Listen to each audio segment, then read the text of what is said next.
Hello. Welcome back to the life and suffering of Sir Brante. Alright, chapter 3. I did this.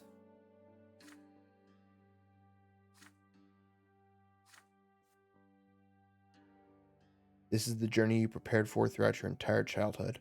Ahead of you lie many years in the capital, years that will determine your fate and your place in society.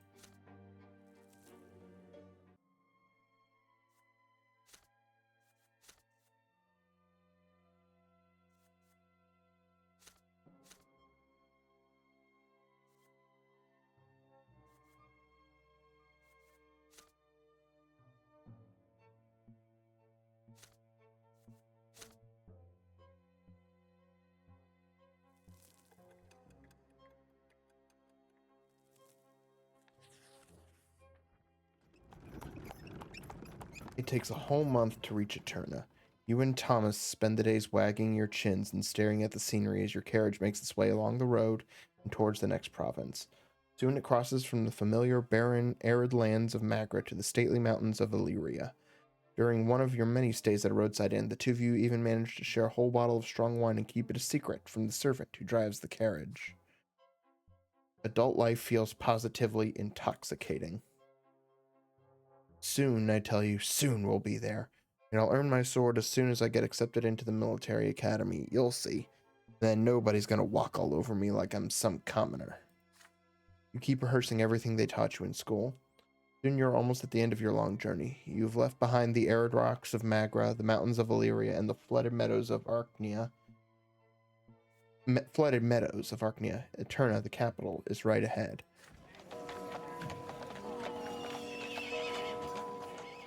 Situated at the junction between the Reglata and Taurina rivers, the city is vast.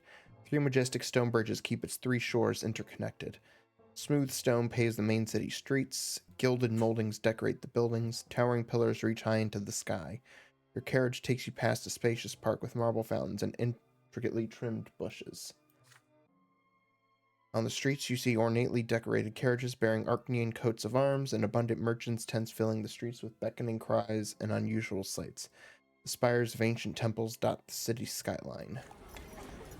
Carriage comes to a halt on a large city square with a towering marble fountain. Coachman says, "You have arrived." Thomas is to apply to the military academy. The academy barracks are 2 streets away. Your lodging house is in the alleyway nearby. A room has already been reserved for you. You get out into the street and say brief goodbyes to each other. You promise to meet again after the entrance exams. Then your friend disappears into the crowded streets of the capital.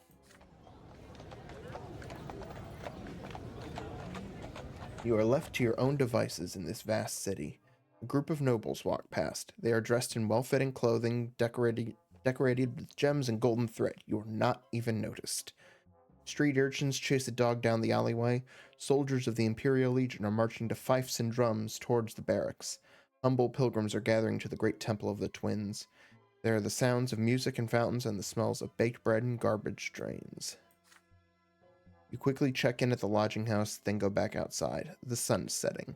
The streetlights come to life. Merry music fills the taverns. Couples and noble coaches with tinted windows fill the streets. Shadows and hushed voices and laughter fill the parks. You are all alone with this city, so vast and unfamiliar. You take a look around, determined to fill your first night in the capital with memories. You see young nobles gathered by the fountain, talking and making jokes excitedly. One of them keeps glancing at the clock tower. They are about your age. Their clothes are hand-tailored, and 2 of them bear noble swords. They seem to be waiting for something. Might be a good idea to make their acquaintance. It would be most helpful to develop a familiarity with the influential nobles of the capital. Loud music from a large establishment on the corner distracts you for a moment. The servants have just opened the shutters to air out the hall. It seems there will be a gathering inside. People from various estates greet each other as they take their seats. Servant by the door of the establishment hails you. Sir Gert Arkwright will be making a speech about the rights of the common estate. If you wish to listen, you better get inside quickly. Then you look at the great temple of the twins at the far end of the street. The pillar shines in the evening dusk above it. The temple gates are open and worshippers are flocking inside. There are too many people for an ordinary service. This must be something important. What do they preach here in the capital? What do they say of the new faith and the teachings of Patriarch Photis? You snap out of your reverie when you hear loud laughter. A group of young men dressed in the colors of the Imperial College have made the acquaintance of several lovely girls. They are making their way down the road, united by merriment. One of the girls smiles at you. It is an invitation to join them. They turn the corner and walk away, but you can still hear their voices ringing and echoing through the street. A night of revelry and jolly loud fun doesn't sound half bad. This is your first night at Eterna. No matter what you choose, you will remember it for a long time to come.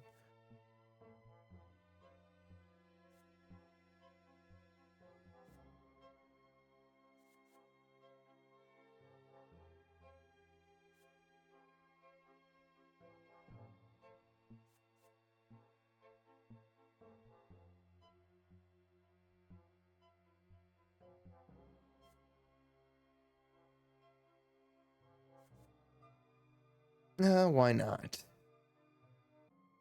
Visit the Great Temple of the Twins. You follow the worshippers and barely make it into the overcrowded Great Temple of the Twins. Even this enormous hall of stone is not enough to fit so many people. The commoners' half is absolutely packed. There are no free seats left at all. The crowd is buzzing in anticipation. You hear reverent whispers. Preacher for today's evening service is Father Ulrich, one of the leaders of the punitive branch of the church. A man dressed in a long black cassock and wearing a silver cross appears on the raised platform by the altar. He bears a rolled scroll on his side, held tight by a silver seal. You try your best to see his face. Chiseled features, sunken cheeks, bald head. Father Ulrich looks at the crowd with his steely eyes, and the hall falls silent. Ye who live in Eterna, I see before me the faces of true believers. We are not united before the twins, yet in our faith, in them we are united. The twins are the guiding light in the darkness of our life, and the twins are the only incontrovertible truth of this world. So says Azatius in his first book. The twins are law and will and love. But the will is above all. From this will came law, and love too was born from the will. The twins had the will to bring us those three gifts, and so the great Archnean Empire came to be.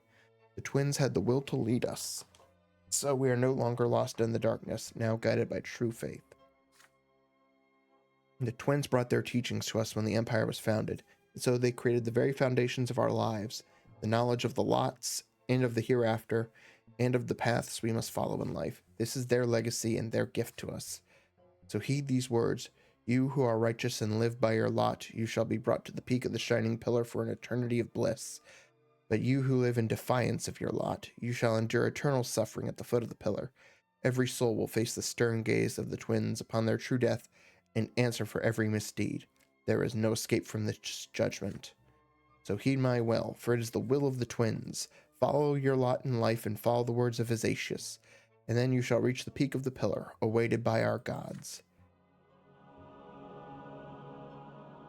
You have heard these words many times, in the temple, in your theology lessons, from Mother, and in the pages of books. But Father Ulrich's speech reaches far, far deeper. It seeps into the very hidden depths of your soul, binding you to the will of these words. There is no resisting this will.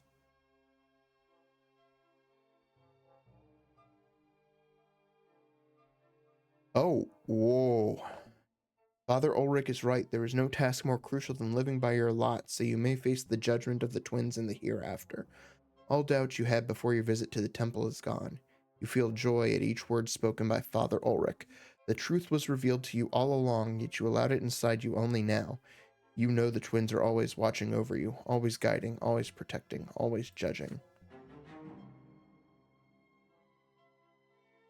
The sermon ends in the small hours of the night. The sky is tinted by the pink shade of the coming sunrise and the shining pillar standing tall against the heavens.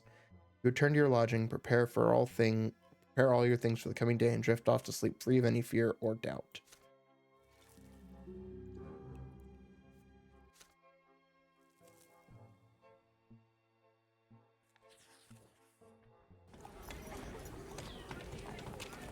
You spent the last 3 days studying books, but today you decided to take a walk through the streets of Eterna. They are full of life as usual. You proceed to the square next to the lodging house. Procession of priests walks through the square. You notice that one of them holds a banner of the new faith, an open book. This is the same banner that was behind Patriarch Photis on the day of his assassination. The crowd immediately gathers around them. Many people are looking at an icon painting on a small pedestal depicting a gray-haired man with glowing green eyes. You recognize that face, the face of the late Patriarch Photis. A man with a thick beard appears by the icon painting. His broad shoulders bear a white and gold cloak with the coat of arms of the capital province embroidered on it. He is Luke, Patriarch of Archnia. He casts his stern gaze over the crowd. I speak to all who live within the sight of the shining pillar. Exactly 1 year ago, we lost Photis, Patriarch of the Magra province, mentor of the new faith. Patriarch Photis was the first to see the books of Azatius for nothing but the words of a man, not the words of the twins themselves. He was the first to tell people to seek the path to the gods in their own hearts instead of blindly following the lots, to seek answer in the lives of the twins in their own hearts rather than the words of priests. Through Patriarch Photis, we are able to see the truth. Through his death, we saw that his words are not heresy. They are the truth that used to be obscured by Azatius' lies. And now I bring good news. Patriarch Junius Diamant has seen to it that our teacher will be canonized as a saint. Yes, Junius Diamant, an Archnean from a great dynasty and the Patriarch of Astinia, has joined the new faith himself. And through this, we hope that the entire empire will soon see that our doctrine is the truth. We are free from the shackles of the lots. We are equal before the twins. With each day, more and more people hearken to the truth, and one day the entire empire will hear our call. So let us pray, my brothers. The believers around you bow their heads in prayer and thank the twins, not for the lot they were given as they usually would, but for the chance to choose their own path. The Patriarch's sermon is inspiring. It compels your hands to meet in a sign of prayer. It compels your lips to repeat the words of the new faith. Patriarch Luke's sermon forms a cadence, and your heart beats in time with it now. You recall the murder of Patriarch Photis a year ago. It seems more patriarchs share his doctrine now. The news of Junius Diamant joining the new faith is stunning. If an Archnean from a great dynasty has sided with Photis' doctrine and agreed to see everyone as equals under the twins, the new faith must truly be putting down roots. But suddenly, several figures appear by the podium, figures clad in black with glinting silver on their sides. Inquisitors. They push through the crowd and form a circle around Patriarch Luke.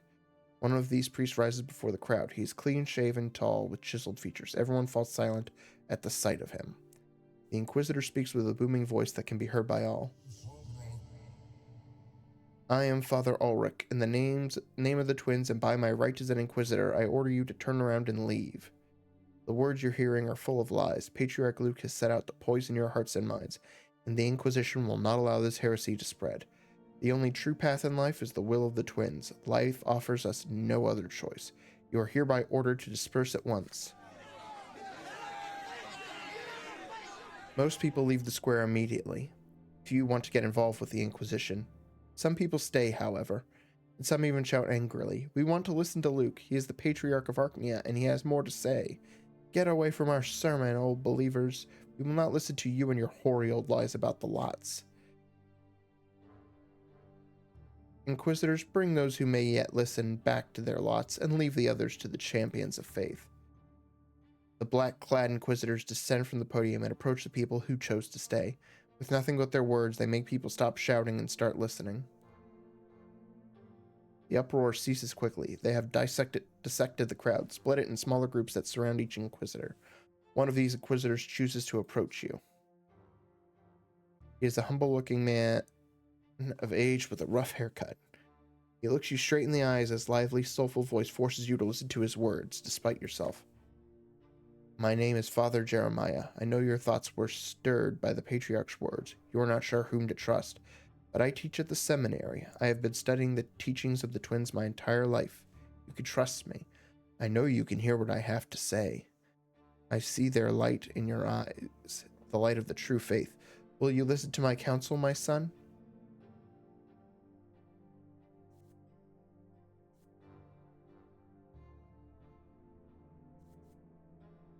You feel no malice in the words of Inquisitor Jeremiah, only hope. It is his lot to aid you, to guide you away from error and set you on the path of the true faith.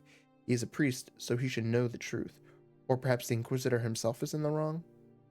You refuse to be ordered around by him. It is not the clergy's place to give orders.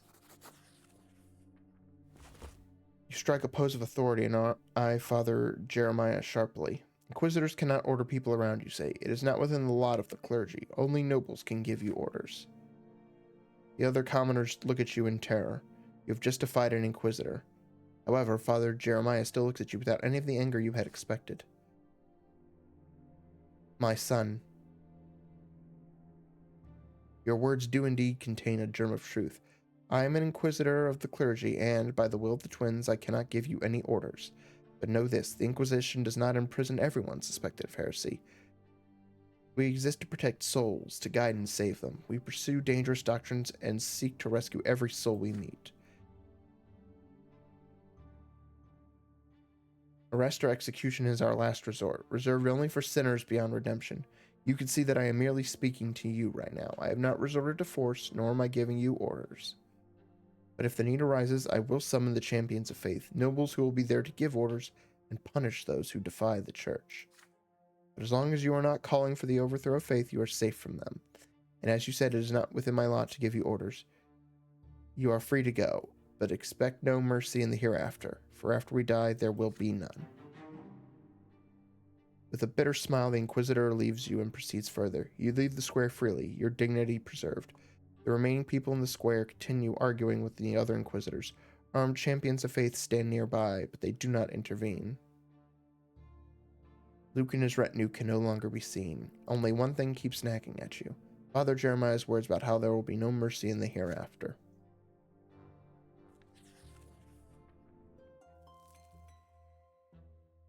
Patriarch Luke's sermons have converted many commoners and nobles of the mantle to the new faith. There are now several temples in Eterna that follow the new canons, with Luke's blessing. This has led to no small amount of anger among the followers of the old faith. Two mighty bishops of the church lead the new faith. One of them is Luke, the Patriarch of Archnia himself, spiritual mentor of the capital province. He preaches all across Archnia, his every sermon adding to the new faith's flock. The other leader of the new faith is Patriarch Junius Diamant, hailing from a great Archnian dynasty. He is the de facto ruler of Astynia province. Adored by his subjects, he has founded the Holy Order anew. Junius Diamant rarely preaches, but people believe the Astynian Patriarch tends to the needs of all who convert to the new faith. This schism within the church is growing. The split has furthered the divide between the commoners and the nobles, though thankfully there has been no direct conflict as of yet. But it has become clear that there is no way to stop the steady advance of the new faith. Born from the death of Patriarch Fotis, it grows stronger by the day.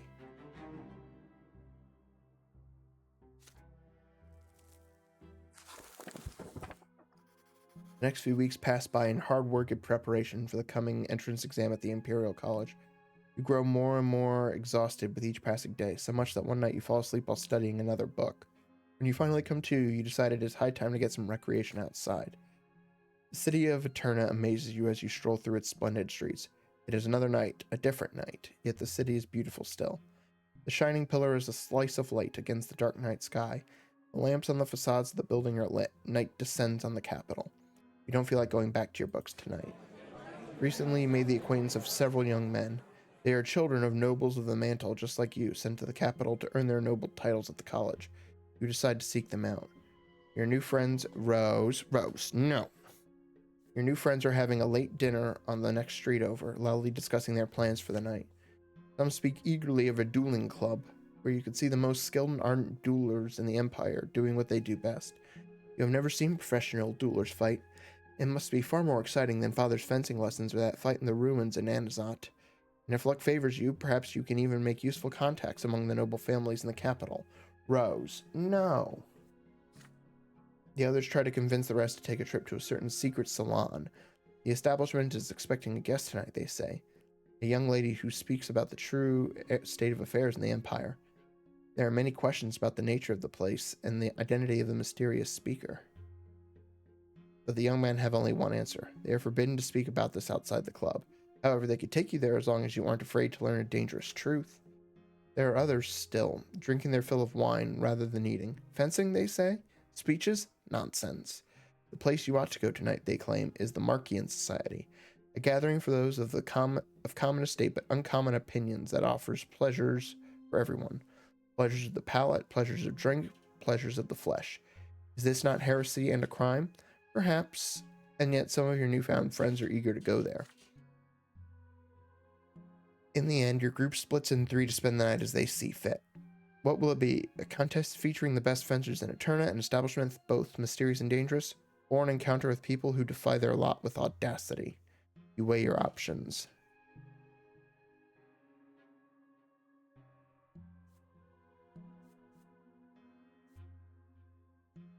Secret Salon. Secret Salon is an unremarkable wooden building down an alleyway, a few blocks from the Great Temple of Twins. A couple of tough, taciturn fellows at the door eye you suspiciously. Their faces are obscured by hoods. What if your newfound friends nods to them and you are allowed inside? The inner rooms are stuffy and overcrowded. All the partitions have been removed to make room for more people. There is a raised platform next to one of the walls, perhaps a stage. There are benches all around. They are occupied by people of the common estate, most of them modestly dressed.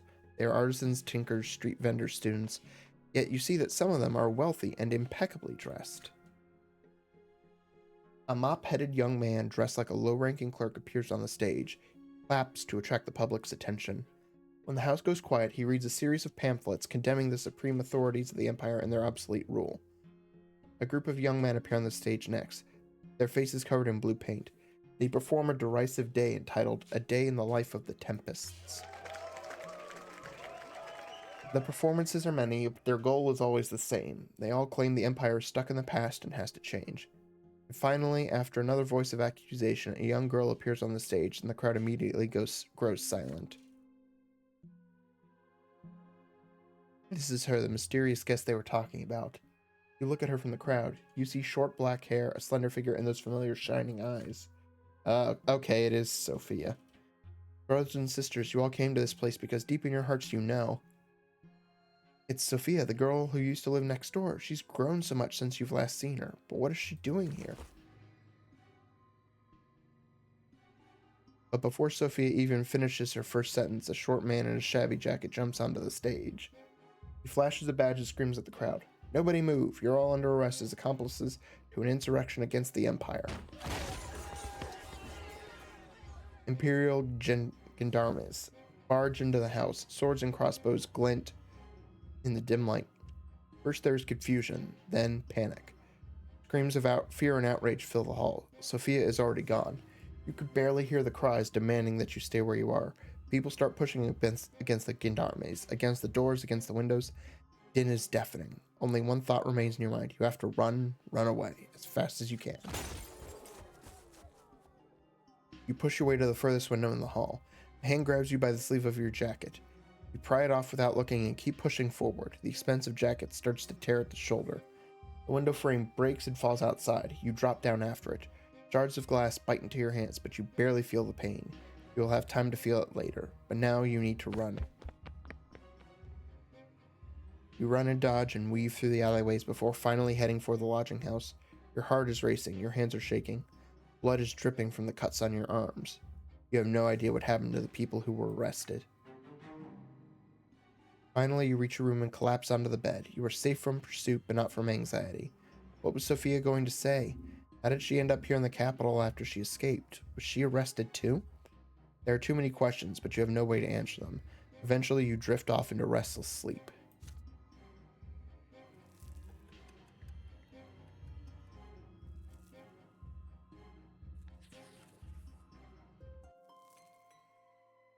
You are on your way to the largest library in Eterna to study for your entrance exams. It is right next to the college. The streets are full of people. Everybody is excited. You hesitate for a few seconds and let your curiosity get the better of you. Head towards the place where you will soon study. Before long, you hear the shouting. The great chancellor is about to give a speech about the future of the Empire. You cannot possibly miss this. You mix with the crowd and soon find a convenient place to listen and watch what is about to unfold. On the steps of the college, you see a small tribune guarded by 2 Archneans armed with swords. This is the first time you have ever seen an Archnean standing guard, let alone 2 of them. The doors of the college open to reveal a stately Archnean surrounded by an honor guard. It is he, Cornelius Tempest, great chancellor of the Empire, younger brother to the Emperor himself. He heads for the tribune and casts a look over the square. It is full of people in awe and utter silence. Long ago, humans witnessed the Archneans' arrival. The two nations built the empire side by side. The provinces joined us one by one, and Magra was the final province to attain the absolute might and majesty of the blessed Archnean Empire. Yet there was another great event long before that. 1,000 years ago, the twins had graced us with their presence. With their arrival, the twins granted us their will. They showed us their love and their law, and they granted us knowledge of what awaits us in the hereafter.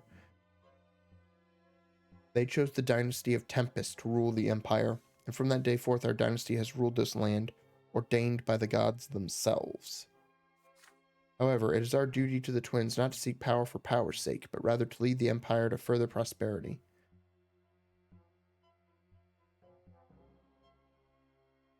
And so the Great Imperial Council is soon to review and adopt a new set of laws called the Creed. Under the Creed, all states will be granted rights. Under the Creed, there will be one law for all Imperial citizens to obey, human or Archnean, from the lowest commoner to the Emperor himself. The strife among the estates will end. A single law will resolve all of our quarrels. It won't fix it. It's a start. Glory to the Empire. Whenever someone says, oh, this will solve all our problems, it never does. The Great Chancellor throws his arms into the air. The crowd murmurs in applause and approval. Cornelius Tempest casts another look over the crowd and leaves. The crowd disperses. The sounds of agitated discussion are everywhere. True that the Emperor's dynasty seeks to grant equal rights to all the states. What will happen to the Empire then? Yeah, there's got to be some catch.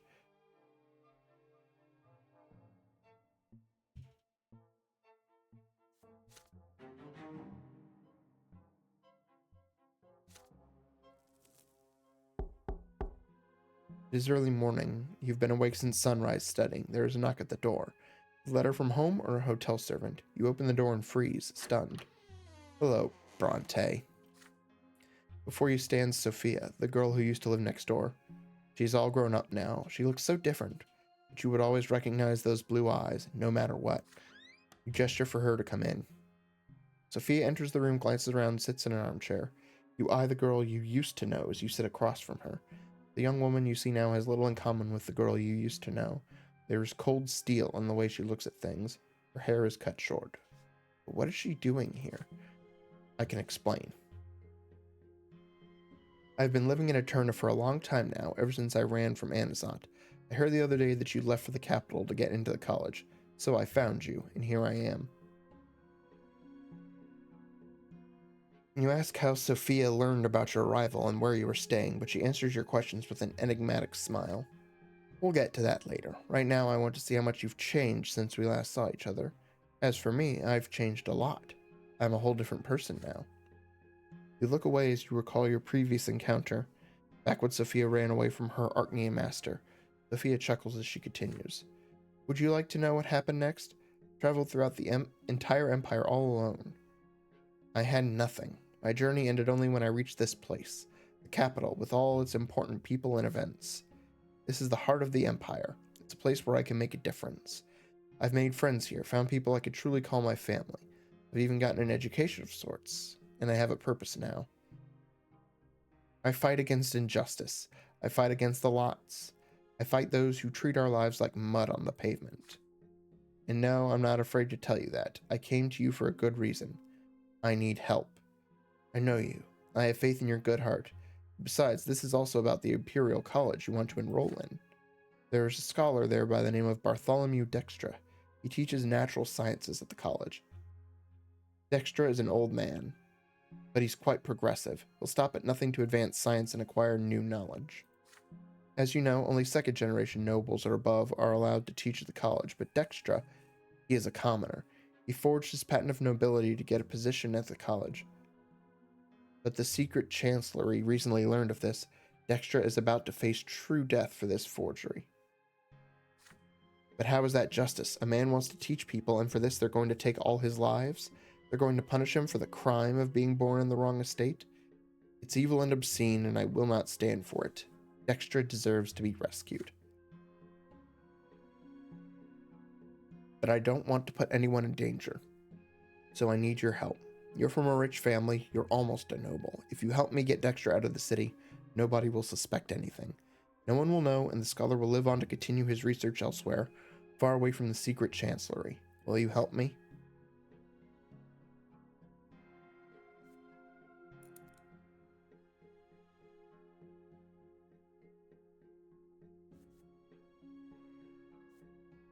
You feel perplexed by Sophia's sudden request. She is asking you to break imperial law and undermine the work of the secret chancellery to save this scholar. Rescuing Dextra would be an adventure, but it would also be incredibly dangerous. And besides, Dextra is a fake noble. He resorted to lies and deceit to get his current position. How much does this matter to you? Sophia's blue eyes are studying you, waiting for your reply.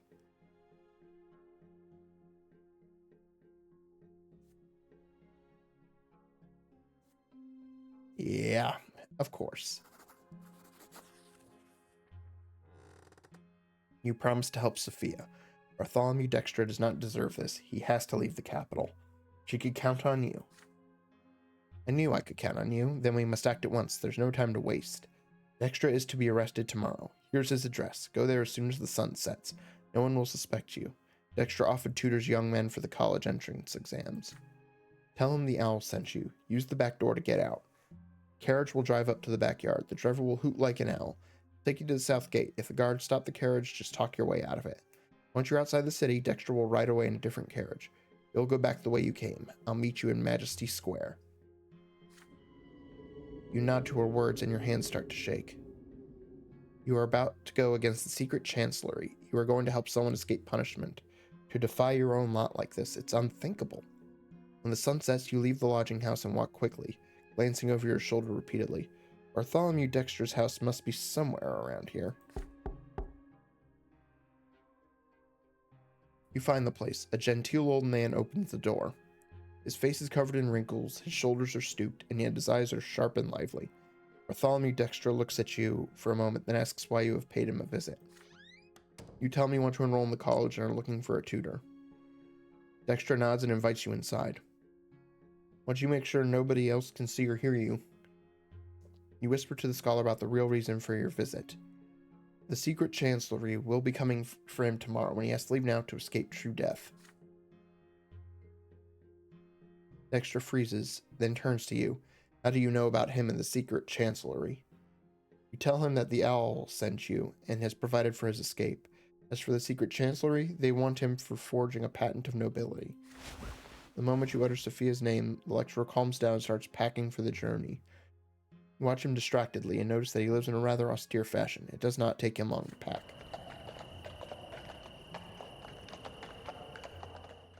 You hear the quiet clacking of hooves in the yard. Carefully, you and Dexter proceed to the backyard of the building. You see a carriage there. The driver hoots quietly. You get in.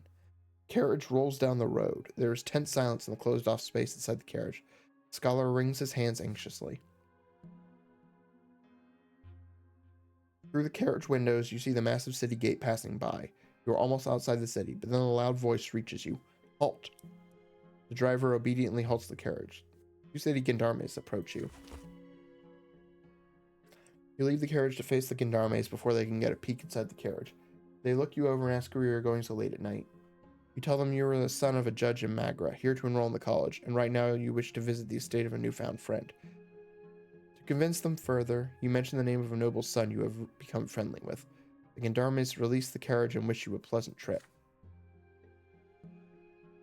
You drive along the high road until you encounter a peasant wagon. Dexter will take you to seek refuge far away from the capital. Before the two of you part ways, he pats you on the shoulder and tells you that you have done a truly brave deed. You return to the city without incident. You find Sophia in Majesty Square, as agreed, sitting on a bench by a streetlight, reading a book of some sort. He closes the book which he sees you and offers you her hand. So, did everything go according to plan? You nod. Then we've earned ourselves a bit of free time. Let's go. You set off on a walk through the maze of narrow back streets. Finally, you have some time for questions. What happened to Sophia over the last 2 years? She was just a girl before, a servant. How is she now a revolutionary? Sophia just smiles sadly. You've seen what I can do. I am not just a girl. The Inquisition caught up with me when I ran away from Amazot. I ended up in the House of Humility, a dreadful place. I got collared. You know how it feels to lose your free will? Losing everything that makes you, you? She unclasps the tall shirt collar that had been hiding her neck all this time, and you see the round mark from the anti-magic collar. They say a scar like this will remain even after a lesser death. But I got lucky. Patriarch Junius Diamant saved me. Diamant took me and the other mages from the House of Humility and removed our collars. He made me one of his attendants. He taught me that there are no lots. He told me that I'm like this not because I'm a freak, but because it's my nature. He told me I could find a path to the twins like anyone else in the world. And then I was taken. I got out on my own. I found my own lot, to protect the common people from the noble yoke, to help others who are as unlucky as I am, to fight for a different world, a world where everybody has equal rights, a world where mages don't get robbed of their will just because of one aspect of their birth, a world where the nobles no longer tread upon the commoners. Yes, this is our dream, but we are still so far away from it. But I will keep moving towards it, and I'll stop at nothing. Strange distorted expression appears on Sophia's face, but she quickly returns to normal. You keep walking until you are at your lodging house again. For a moment, you just stand there looking at each other. Then suddenly, Sophia embraces you. For a moment, she remains still in your arms and whispers, "You should join my cause. If we work together, one day it will become a force to be reckoned with. I know you came here to find your way, but I'll never believe you really want to bind yourself to other people's laws and desires for the rest of your life. The path I walk is dangerous. It's almost hopeless, but it's worth living for. Think about it. Goodbye." Then she withdraws just as quickly and disappears in the dark streets of Eterna. You make your way back to your room, exhausted by the events of the day.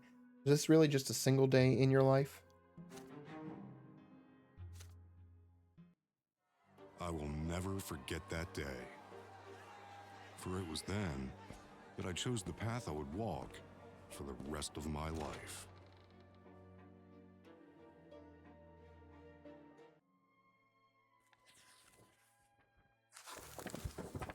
Hold on, I gotta go get something to drink.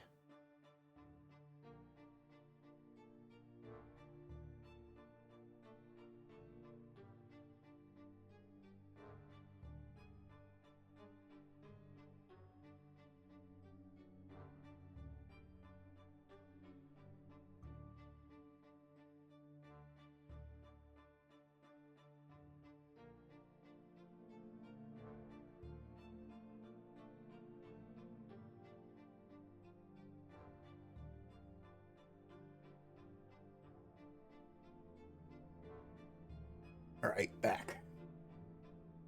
There are only a few days left until the Imperial College entrance exam.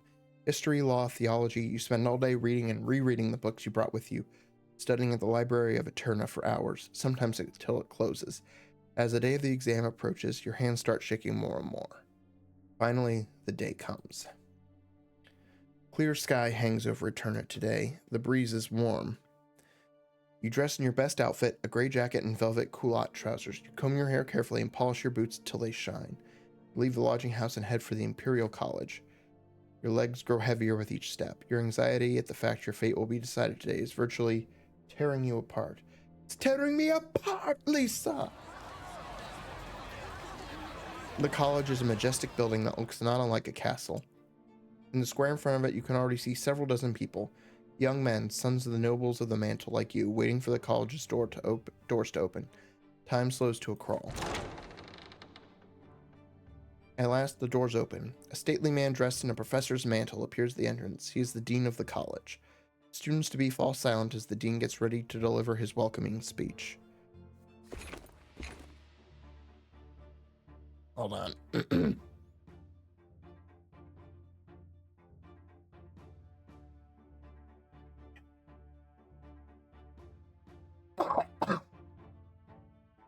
But the silence is interrupted by heavy footsteps and clanking armor.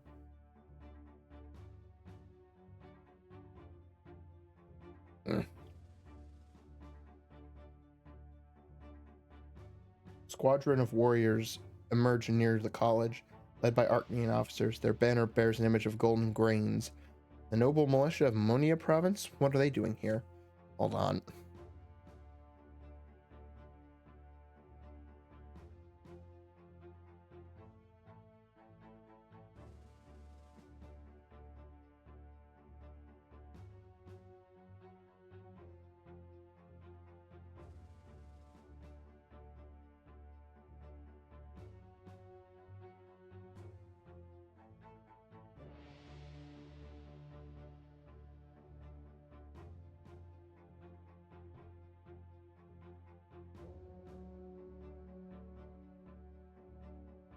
The nobles of Monia form a circle around the college, each warrior moving quietly and precisely until a chain is formed.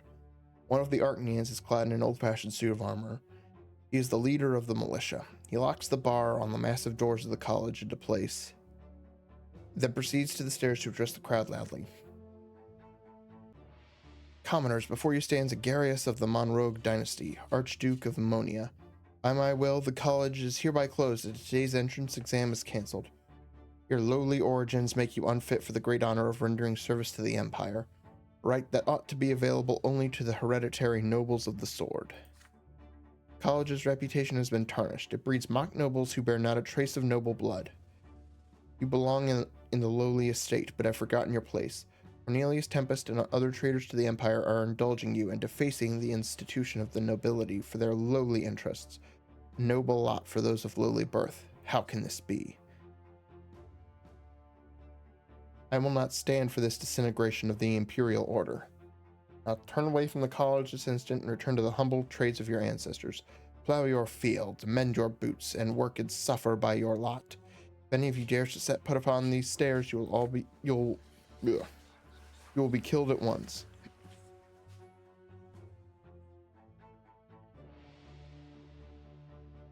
The students to be meet the speech with a stunned silence. The crowd in the square is growing, however.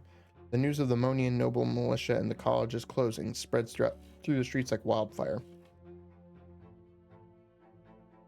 More humans join the crowd. College students, commoners, officials who worked hard to be ennobled. Unrest grows around you. You hear people calling to rush Archduke Monrogue's forces to take control of the college and defend your right to become noble. The Emperor himself gave us this right. We have to fight for it.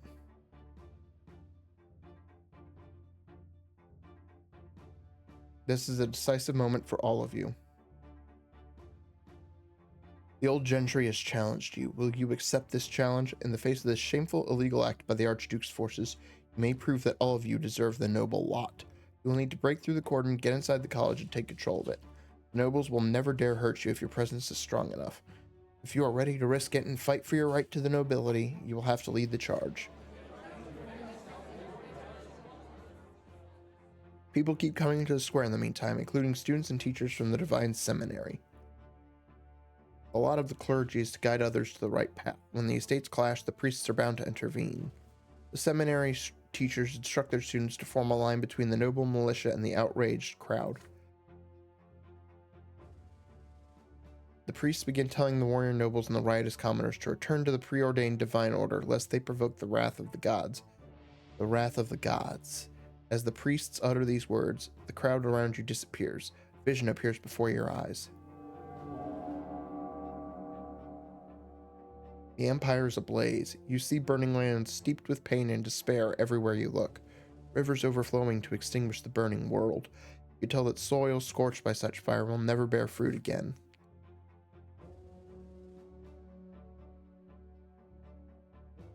The God's given vision demands to be heard. Demands to be prophesied to the world. But only a priest may speak to the twins and for the twins. Will you keep it inside, or will you step onto the path the twins have revealed to you? Somebody shows you in the back and you snap out of the vision. You turn around to see a small but decisive troop of commoners moving quickly through the crowd. They are led by Sophia. As soon as she sees you, she signals to them to stop. You're here too, going to rush the college, are you? Can't you see it already? The laws cannot be trusted. They gave you the right to study here just to throw you a bone. When the going gets tough, your masters will take it all away. Time for you to decide. We are the Lotless, and we are not putting up with this system any longer. We will fight for a new world. Are you coming with us, or are you going to submit to them? There are students and professors locked inside the college. Who knows how long Monrogue will maintain this siege? What if they start slaughtering people? Neither group of nobles will care what happens to them. We're going to go inside and pull them out. Come with us if you're ready to take control of your own destiny.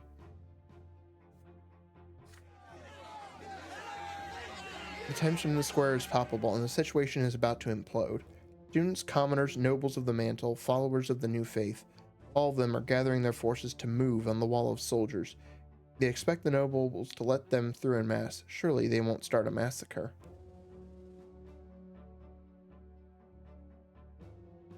The Lotless, led by Sophia, prepare to break through the siege to rescue the people in the college, and all while the priests preach peace to both sides of the conflict. College is your only way into nobility. Only you can fight for your new lot and fulfill your duty to your family. You can organize an offensive strong enough to get into the college and thus seize your lawful right like a true nobleman. Yet the revelation about the wrath of the gods still pulses in your mind. Once revealed, this vision will take you on a different path, standing with the priests and preaching what you have just seen, warning all of the dire danger on the path of warring estates, bringing the twins word to the people and guiding them to salvation. Could this be your new lot? Sophia and the Lotless, they expect you to join their struggle. They are waiting for you to cast off the old ways and the eternal yoke of subservience.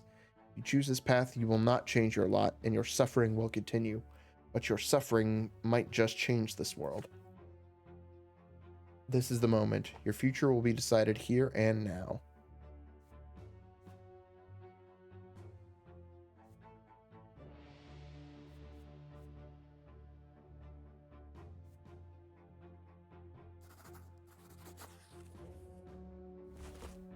You have decided. The storm of doubt in your mind clears at last. You are done serving the will of others. You will defy your lot, and you do not need another. You are free already, and for this freedom you are ready to sacrifice anything. You walk to the Lotless as Sophia smiles at you. Companions pat you on the shoulder, and then you get to work. The Lotless withdraw from the mob in the square and prepare for the raid. They are strong people of lowly birth, and their clothes are covered in dirt and soot. They hang on Sophia's every word.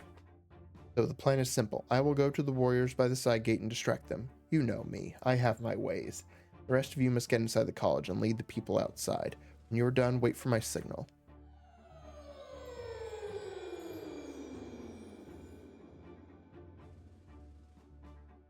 Sparks of yellow flash in Sophia's eyes. She walks with confidence to the nobles guarding the side gate. They meet her with drawn swords, and then a flash of yellow light fills their eyes.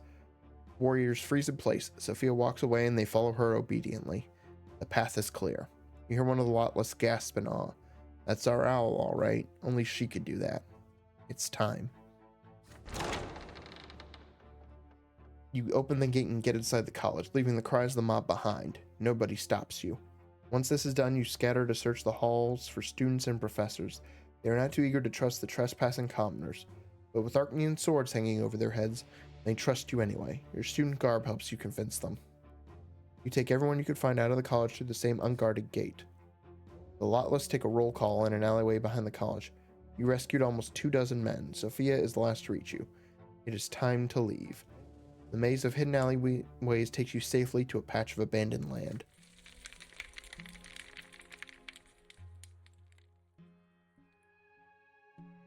Sophia clambers up onto the half-crumbled wall of an old house. She lights her pipe and gestures confidently for everyone to come closer. Welcome all. We are the Lotless. We are the people who will never stand for the injustice of the imperial system. We live as we see fit. We have no masters, only our own free will. Join our ranks and you will be forever free from the whims of the Arcanians and the gentry. Walk away and they will be free to do with you as they see fit. I believe today was a fair show of their intentions. The freed students exchange glances. They join you. Their hopes of being ennobled by the mantle will be cut short. They already saw how precarious their position is. Many of them are enraged by the fact that the Arcanians could take their rights whenever they please. We won't force you to stay. You're free to leave and go back to the college when it opens. If it opens. But if you don't want to dance their tune anymore, the Lotless welcome you. Many students join the ranks of the Lotless that day. You are among them. You are greeted by the motto of the Lotless. Our cause is just.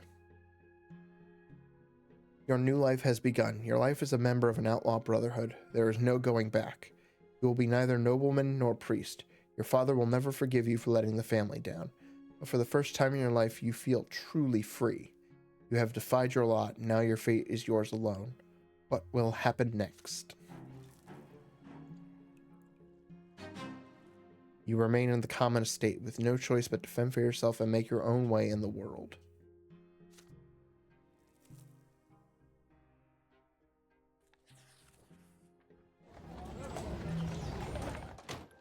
You return to the lodging house one last time to gather your belongings for the move to your new home. A young man dressed in the uniform of the military academy greets you by the door. It takes you a moment to recognize Thomas. Your friend locks you in an embrace. Brante, hey, how are you? I heard about the nasty stuff that went down in the college square. Those damn gentry would do anything to keep low-born folks under their thumb. Glad the situation resolved itself. As for me, I'm an academy cadet now. He's beaming with pride. You invite him in and chat while you pack. Thomas continues to relay the news as you walk up the stairs. Made it into the top 10, can you imagine? Did pretty well in sparring in the sciences. It was all thanks to the help you gave me back in school at Enzot. I'll be studying the art of war now, and then it's a quick march to a noble title. How about you? You tell Thomas about what happened over the past few days and of the path you have chosen. He remains quiet as you speak. Both of you realize that you may never see each other again. You know, Brante, here's what I think.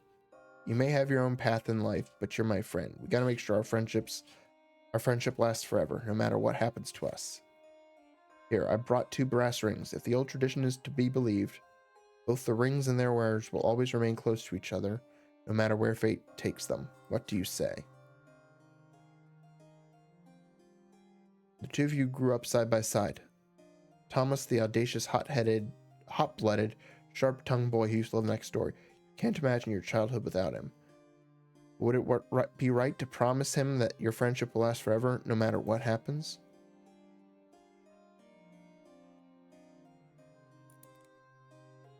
Two rings made of plain brass lie in his open palm.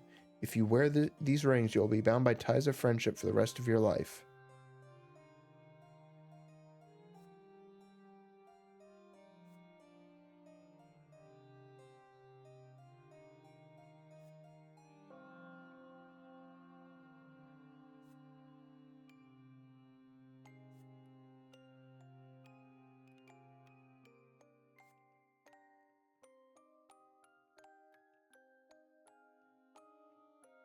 Keep things as they are. Where I'm going, I can't promise anything. You are sure you will do your best to keep the friendship alive, but you cannot promise it will last forever.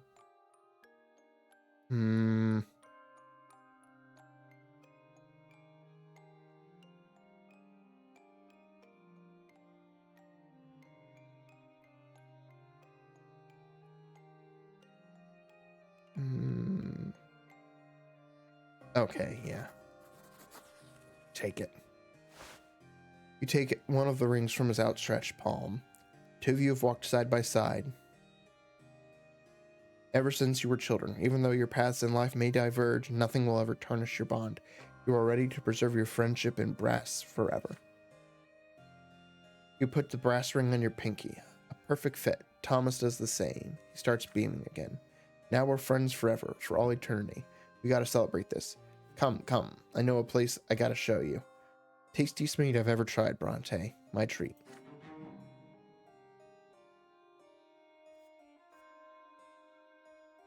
The 2 of you go to a noble salon by the square of Emperor Severin.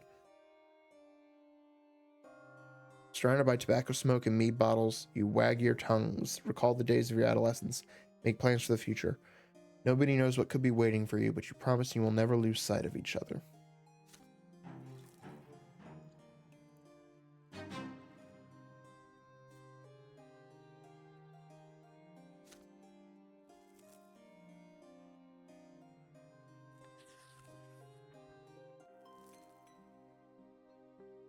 You write a letter home and tell them that you failed to get into the college. There is no other way. Father would have learned everything one way or another. It isn't an easy letter to write. He did send you to the capital specifically to attend the college, after all. You write about Archduke Monroe's assault and the students' doubtful future now that their plan to be ennobled by the mantle may be revoked.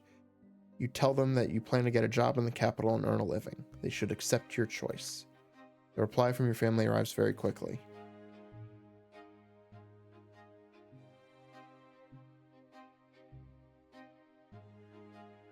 We sent you to the capital with the sole purpose, but you failed. Indeed, nobody expected an attack on the college. But you could have upheld your right to study there had you been more firm. Cornelius Tempest will ensure the college opens again, yet you have already rejected the nobleman's lot, and to what end? Can only accept your choice now. But you will no longer receive any support from the family. It is up to you to earn your keep. I can only hope that you will not disappear in the capital.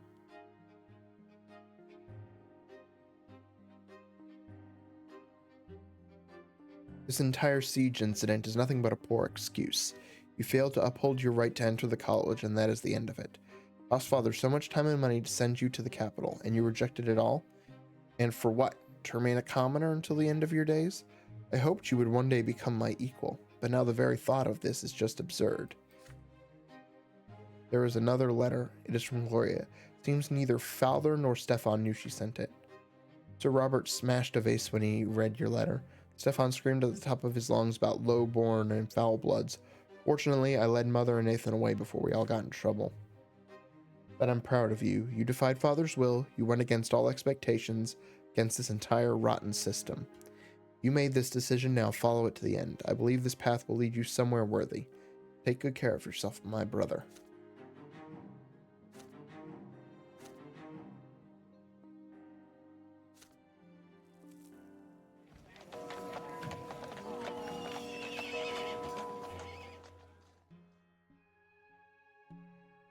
You cast one final glance over the room where you lived for so long. Here's the table at which you sat studying all those books. Here's the bed on which you dreamed your dreams of the future. Your things are packed. You walk down the stairs. The landlord's servile smile is gone now. The unspent remainder of the funds allocated for your accommodations drop onto the counter from his reluctant hand, and then he turns away. You have no lot now.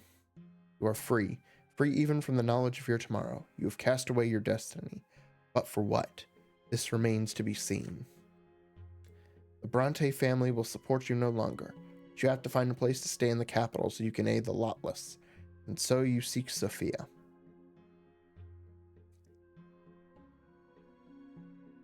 I'm afraid I can't offer you a noble estate, but we found a basement in an abandoned house and made it into our home.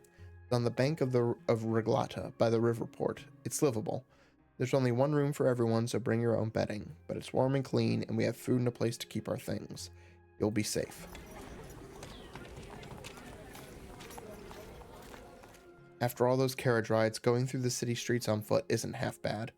The bayside wind still gets under your skin, but it also cools you down on hot days. Not that you need it. You were born in Anazont, in the very southernmost part of the Empire. The hot season in the capital is nothing compared to the real heat in Magra. You recall all the hot days in the garden, sitting with Father and talking about the lots, about your future in the capital. He used to look at you with such pride. He was so confident you would follow in his footsteps. Chilling gust of wind snaps you out of it. Enough nostalgia. It's time to face the future you have chosen for yourself. The house where the Lotless live is close to the port. The basement entrance is hard to find, but you eventually locate it. Inside is one large room with bedding and belongings strewn all over the floor. You find some free space in one of the corners, so you place your bedding and your things nearby. Then you take a good look around. There's only a handful of people in the building. You introduce yourselves to them.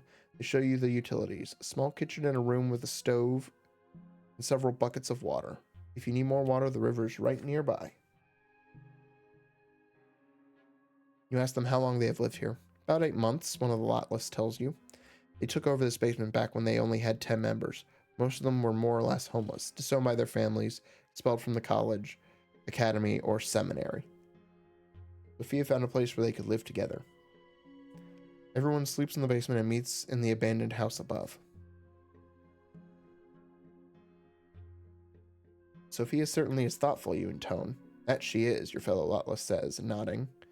She takes good care of us, but she's also really secretive and demands that we follow her orders to the letter. Even after all those months, nobody knows where she lives. She only shows herself when she deems it necessary. Is she still living with the Arcnean guy, or whoever took her in? Soon you come to know the Lotless better, and you see that they truly believe in what they are doing. At present, they are trying to expand their ranks and convince the common folk that the present order in the Empire can and must be fought. You can do this. You have to believe you can do this, and you have to do whatever Sophia says. Some of the students you rescued are also here.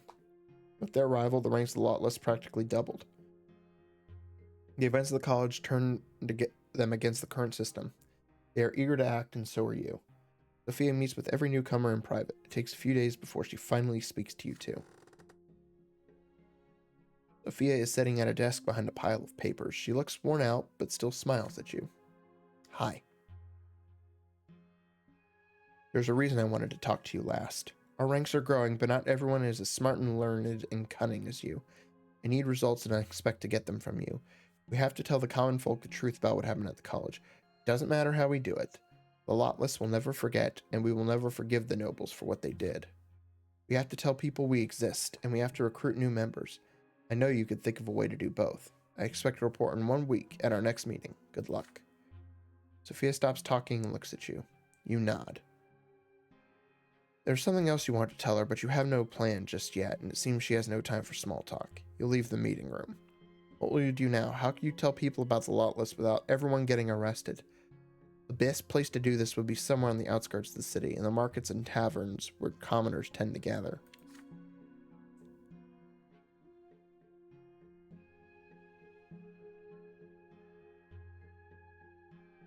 You spend the rest of the day strolling through the city streets. After a night of pondering, you have 3 ideas.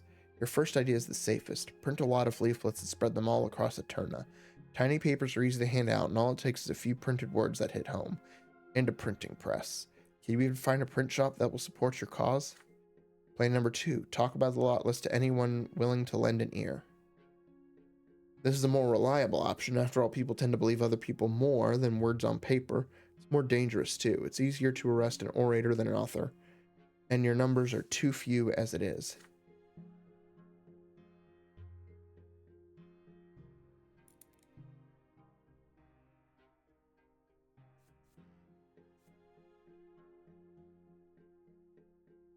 And then there's plan number 3. The city is still abuzz after what happened at the college. Somewhere out on those frantic streets are people willing to heed your call. Instead of wasting time and effort telling everyone about the Lotless, perhaps you should focus on recruiting.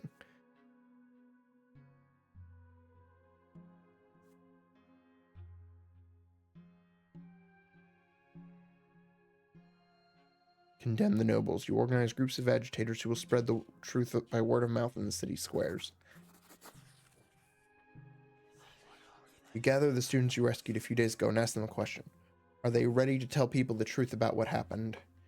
They cheer to that, of course. Everyone should know about the injustice perpetrated by the nobles and what Archduke Monroe said. Those who experienced it firsthand at the college should be the ones to spread the word.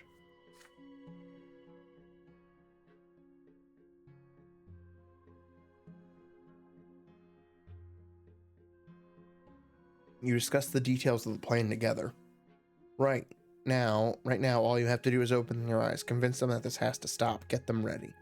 There's no need to identify yourselves as the Lotless just yet. That would only cause doubt and suspicion. You have to do this step by step. Step 1 is to make the commoners of Eterna realize how the nobles and Archnians are treating them, and make sure they know about the incident at the college. Once you are certain that this has been done, recruiting new members will be easier. Right now, you should describe the Lotless yourselves as you would describe someone else. There was a group of people who rescued the students. They risked themselves to save innocent lives. Okay. Nobody should get caught. You keep talking until you are sure everyone understands this. If there's a risk, they should run. They should not begin until they are in a crowded place with commoners, like the outskirts of the city or the markets. The ex-students nod to you. Their faces are serious. One of them furrows his brow in concentration, as though he would prefer to write it all down. There are no questions, however. You spread out across the streets of Eterna early next morning in groups of 3. The plan is simple. 2 of the members of each group will find a place in a market where they can be heard by merchants and passers-by, and start loudly discussing the college incident. Once they've attracted enough gawkers, one of them will get up onto a platform of some kind and loudly tell everyone about the incident. The 3rd member will keep a watch a ways away in case the gendarmes come.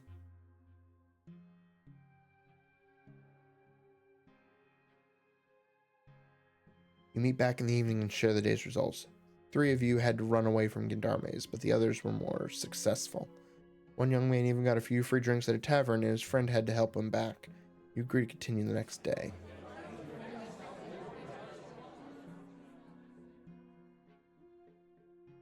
Three days of speeches isn't enough to fill the streets of Eterna with rumors. Soon you start hearing people talking. The nobles have done it this time. We'd better do something. It's time for a change. The next time you meet Sophia, she rewards you with reserved praise. Well done, Brante. I expected nothing less from you. I am glad to have you among us.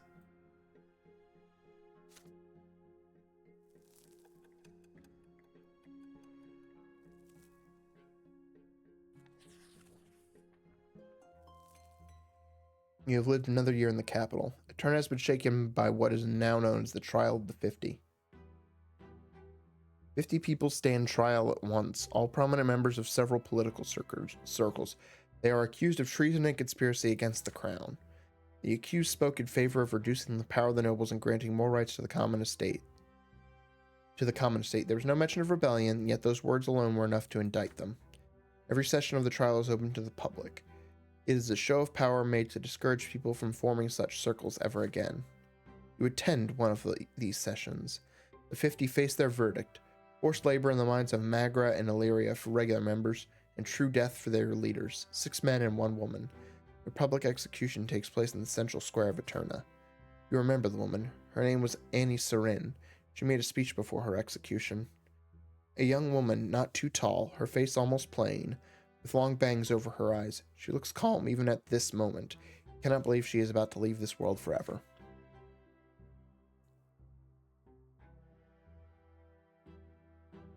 Annie Serin takes a look around before she speaks. Her voice is quiet, but you are close enough to hear every single word. She says she is happy to give her lives fighting for the rights of the people. Her cause will never die, Annie claims. Others like her will continue their work in hiding. Their cause is right and just. She is dragged away to the others. They put a sack over her head and tighten a noose around her neck. A hand yanks on the lever and the 7 dangle in the air. Their feet tremble at first, then grow still. There are gasps and cries of discontent in the crowd.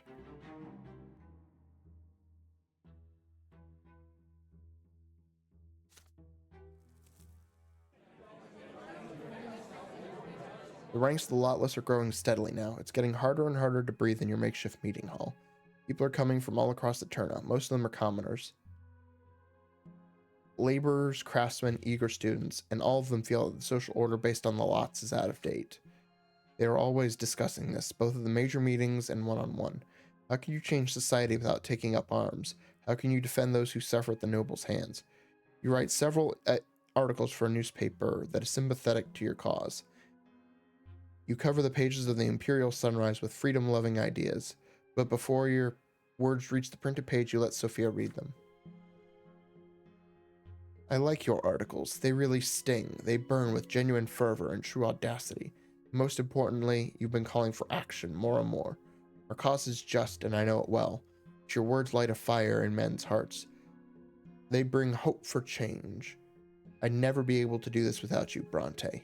Thank you. Time for another meeting of the Lotless. Sophia calms the crowd before she begins. My friends, it's time for us to act. We are strong. We are united. We are many. Our cause is just. Her words are met with cries of support, and your voice joins them. Sophia smiles, but there is still a hard, controlled edge in her eyes. 1 month from now, the Empire will hold the ritual of purification in St. Ignatius Square. Mages and witches who refuse to repent and wear collars will be murdered in a public execution. The church is preparing carefully for this, but these witches never asked for this. They were branded at birth. Our lot is to suffer, but theirs is something far worse. The Inquisition's collar takes away everything. Your family, your estate, your free will. A mage becomes a weapon for the Inquisition. They are stripped of their lot and placed in this world. Mages are the true Lotless. A witch's collar is the worst prison of all. We must set them free. Their freedom will mark the beginning of freedom for the entire Empire.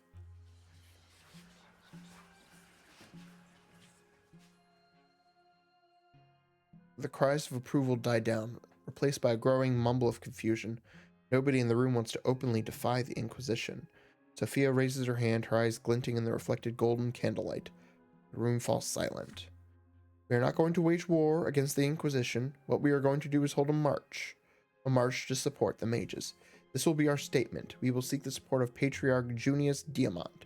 He says that those who wield magic have the same rights as anyone else in the Empire. He seeks to give mages the freedom to find their own way to the twins. We are going to show the patriarch that we have heard his words and are ready to openly heed his call.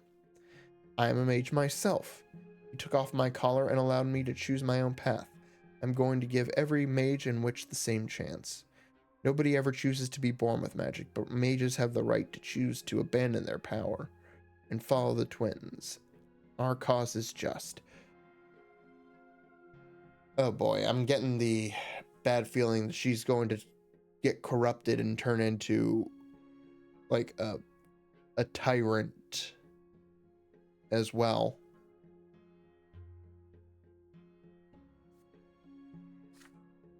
Sophia lets the others speak their mind. Some fully support the march. Others hesitate, unsure of what to do. There is also a small group of people who reject the idea outright. Magic is evil, they say. Witches are dangerous. Supporting witches means defying the twins. Sophia leans over them. Angry sparks dance in her eyes. I am a witch, and yet you followed me. You chose to trust me. There's no time left for doubt.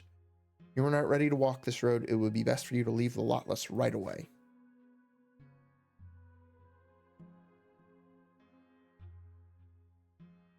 Several people leave the hall, some of them ashamed, others grim. They all get a parting message from Sophia. Her cry rings through the basement and out into the street. Onto the street. You will tell them nothing.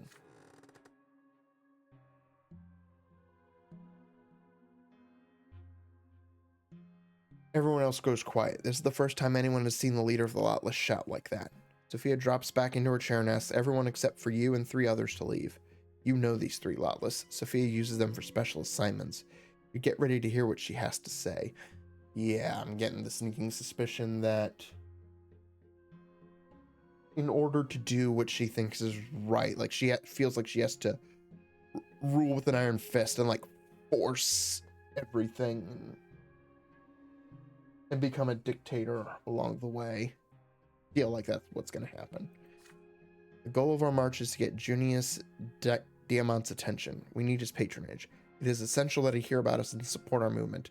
Without his aid and influence, our fight is doomed.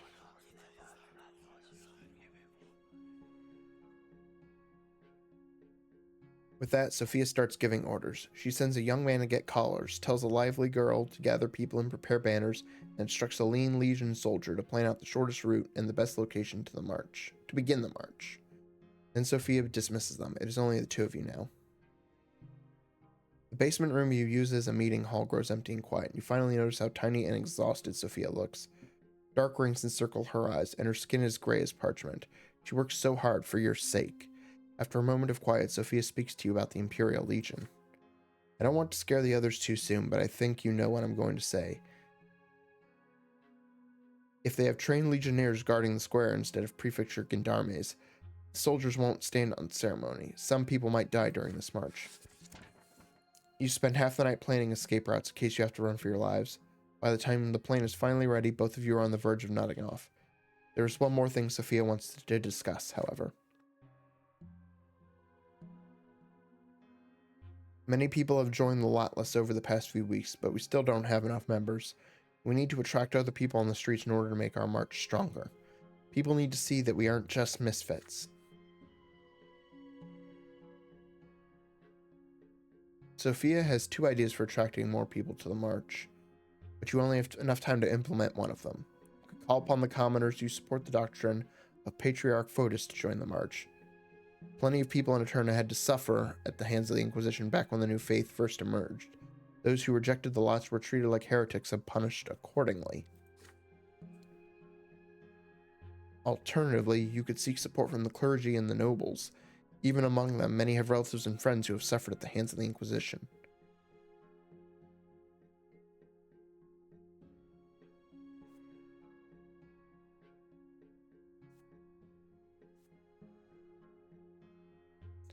Sophia looks up from her papers. The circles around her eyes are even darker now. She is barely reacting to the world around her. She is but a shadow of the confident young leader of the Lotless you saw speak at the meeting. She lights her pipe and throws herself back into her chair, her eyes half-lidded, looking utterly exhausted. It seems this decision is yours. Mobilize the commoners. You spend more time writing a list of people who have not joined the Lotless. but are determined and reliable enough to support the march. Sophia rejects some of the names outright. I don't trust that Moreno. He's friendly with many of the Lotless, but I've never seen him support our cause in a debate. Visitors out too. He was in the square during the college siege, but turned away as if he didn't know us. You compose the invitation for the march, carefully crafting each individual letter. Some families have lost people. Some have seen people collared and taken to the House of Humility. Some have seen friends executed for heresy. Some have been punished for slandering the church and the twins. Each name, each family, each story makes you more horrified by the Inquisition's acts. Realize the extent of Sophia's truth. Our cause is indeed just. You finish only in the small hours of the night. Sophia has barely enough strength left to smile as you say goodnight. Go get some sleep, Brante. There won't be much time for that in the weeks to come. You watch her disappear down the dark streets of Eterna, amazed at how strong she is. A few years ago, she was just an ordinary girl next door.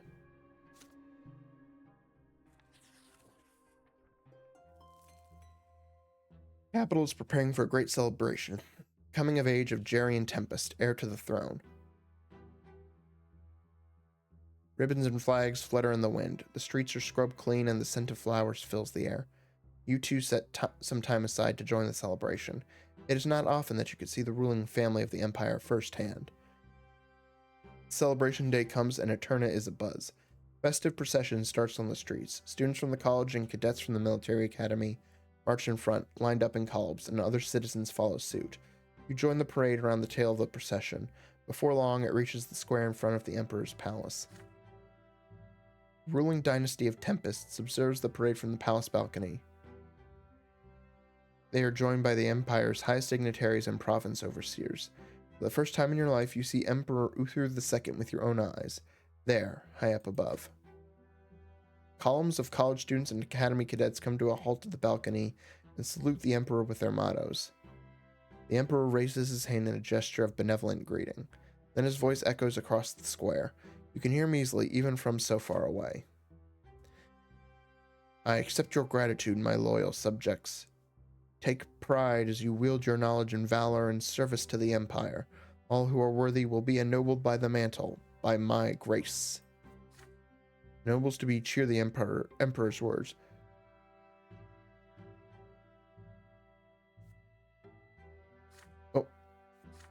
The nobles to be cheer the Emperor's words, but then Archduke Monroe steps onto the balcony and their jubilation gives way to murmurs of discontent. Everyone here remembers all too well how the ruler of Monia tried to shut down the college by force. Hold on.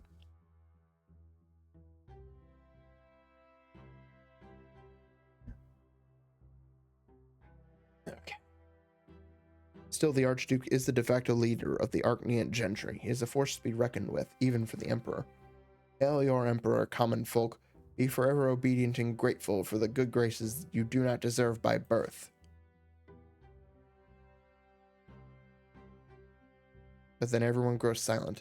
A young, slender Arknian with a shy smile comes forth. There are whispers in the crowd. That's Prince Jarian, heir to the throne, student of Cornelius, promise and the hope of the common estate. To the left of Jarian is his younger brother Flavius. He is baffled at the sight of the parade below, too young to process what he is seeing. May the twins be kind to you, my future subjects. Promise to repay you in kind and help you prosper in your loyal service to the Empire. Exalted by these words, the nobles to be roar as one. All hail Prince Jarian. Another figure steps into view next to the heir. He is an Arknian, elegantly dressed. His mantle bears the Tempest colors. He raises his arms, about to make a speech.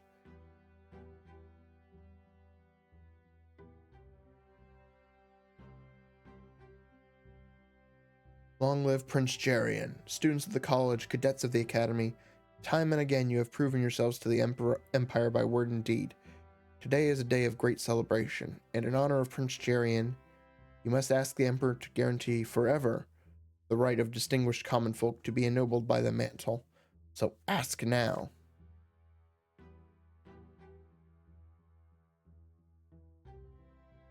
The cadets and students freeze in hesitation. They exchange glances, unsure whether to follow the words of the Emperor's own brother. On the balcony high above, Prince Jarian also remains still, listening to every reaction from the crowd. Archduke Monroe briskly steps into view once more. He takes several seconds to observe the crowd before he speaks. Imperial subjects. What the Emperor's brother wishes to say is that you must always remember that you owe your status to the Tempest dynasty. The Emperor accepts your gratitude and sends you off with his blessing. You may leave now.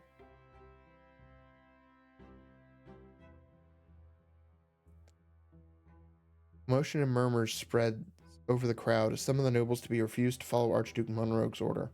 There are shouts heard here and there. The law! We ask for the law!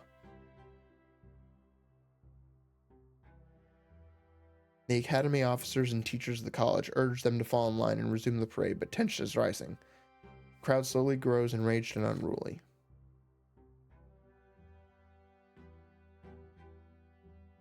An Imperial Guard cavalry regiment emerges from the palace. They start slowly advancing on the crowd, hands on their swords, pushing people out of the square. Commoners are now running left and right. You too have to move away. This quickly quells the commotion in the square and the cavalry withdraws. Emperor Uther II appears on the balcony again. Archduke Monroe stands by his side. The square falls silent at the sight of the sovereign.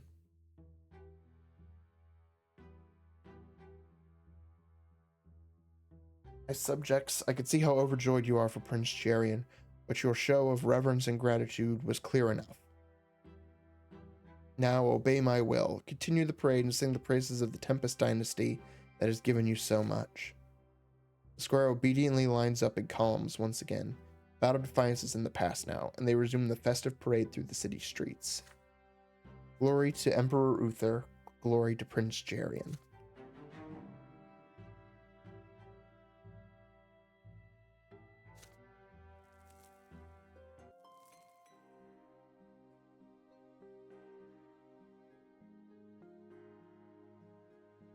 There are days when you receive letters from home. Father's writing is very reserved. He mostly discusses events and work in Magra and writes very little about the family. Makes me proud that I have managed to teach Stefan how to handle our affairs at home. Your older brother behaves impeccably at the society balls and receptions that we host. He has already made several crucial acquaintances. But Gloria has a different opinion of Stefan. She thinks your older brother is taking more and more after grandfather. Stefan is a lot like grandfather. It's in his manners, his posture, his voice. He even dresses just like him. He used to be aloof around me, and we barely talked in the past. But now he always blames me and tears me apart. Can't take it anymore. He walks all over me all the time and treats me like a housemaid. Mother writes to you. From her letters, you learn that Nathan just barely managed to graduate from school. Makes me sad to admit that Nathan has none of the talents you have. The other day, he told me he won't even try to study in the capital. He says he won't be able to pass the exams. Find solace only in the nights Nathan and I spend together reading the scriptures and our walks to the church by the silver tree. He accompanies me every time.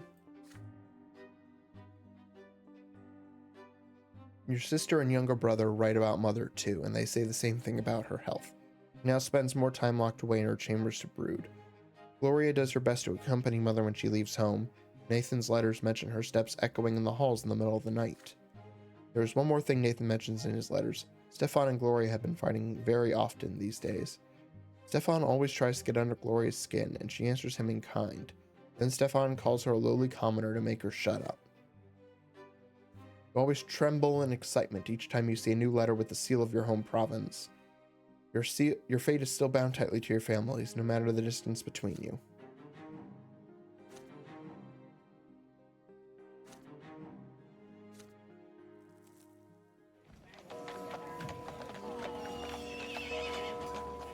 This is the morning you have all been preparing for. One of the houses in downtown Eterna is packed with a crowd of people. Everybody puts collars on their necks. There are not enough for everyone, so the rest of them cover their necks with scarves and belts and anything else that looks dark against the skin. There's so many faces, even faces you have never seen before. People of all estates have come here today. You flew out into the streets. People keep coming to join the crowd even as you start walking. There are shouts in the crowd now. Our cause is just. These words fill you with confidence, help you remain composed. Everyone is smiling. You march in the front row. The feeling is indescribable. Change is coming.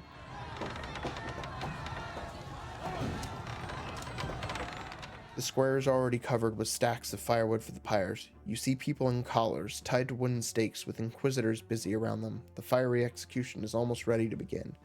Your path is blocked. Imperial Legion soldiers stand guard on all streets leading to the square. The crowd keeps pushing. There are cries on the streets now. Mages and witches... Bleh. Mages and witches are children of the gods. Give the witches back their lives. Down with the shackles of the lots.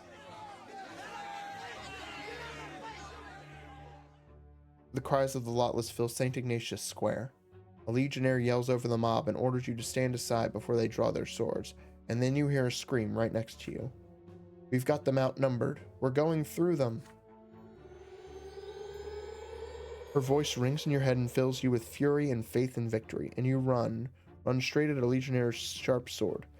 But suddenly, a hand catches you and pulls you back. You see Sophia now, her eyes burning with golden light. The ecstatic, furious mob flows around her and toward the unnerved legionnaire. Sophia's face looks inhuman now, her grin predatory. The legionnaire swings his sword at the mad mob, but he is quickly knocked off his feet. Fellow soldiers guarding the square lock their shields together and draw their swords. There is a look of bewilderment in the Inquisitor's eyes. It sees none of them expected such frenzy. Okay. So Sophia's using her magic to rile up the crowd. Whatever. But she's also refusing to charge herself and is pulling you back. Because I guess you're too important and you just let the cannon fodder go. Like, in her quest for revenge. Oh. Sophia leads the attack. Set the sufferers free. Junius Diamant is on our side. The twins are our shields. Any idea of a peaceful march is now thrown to the wind. Sophia is about to send the Lotless against the lines of legionnaires.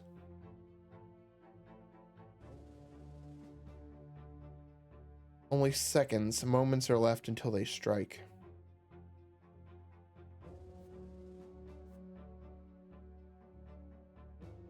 You have to be there in the front lines, or will you try to stop her and avoid further bloodshed? There is still time.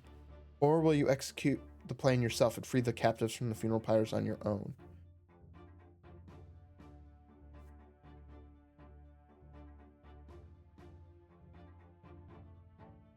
Who is Alice?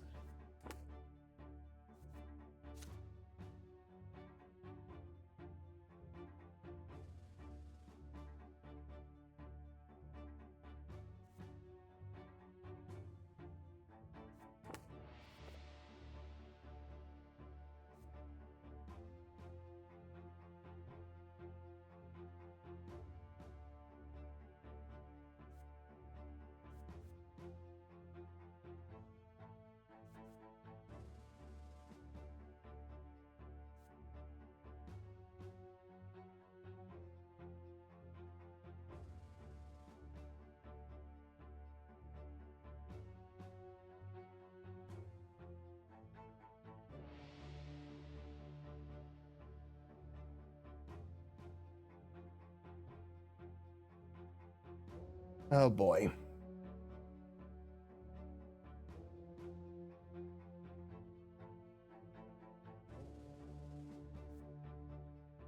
Hold on, got phlegm that I need to get rid of.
All right, I'm back.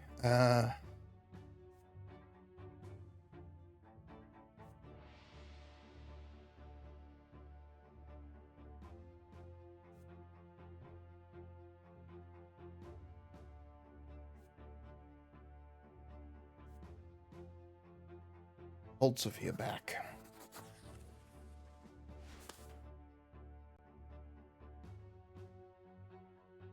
You grab Sophia by the shoulders and demand to stop this madness. If she keeps spurring people on, it will only lead to bloodshed.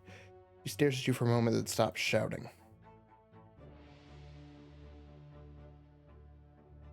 It is not the crowd you must command right now, you tell Sophia. She should focus on the legionnaires who are blocking your way. They are confused. They want no bloodshed. They will break ranks and retreat if only she can convince them. Sophia holds her arms up and approaches the legionnaires. The sun is shining in her eyes. Enough. We are not here for bloodshed. We are here to end it. People are angry, but theirs is a righteous anger. The people on those pyres are their children, their relatives, their loved ones. They are innocent souls. Anyone can be born a mage. None of these people chose to be this way. Sophia's speech has a strange, almost hypnotic effect on the legionnaires. Some of them suddenly lower their swords. Their ranks are broken. The Inquisitors rush to prevent this, but there are too few of them. The Lotless start running for the pyres. Hands start untying ropes and scattering firewood. The mages are free, but they are frightened and confused.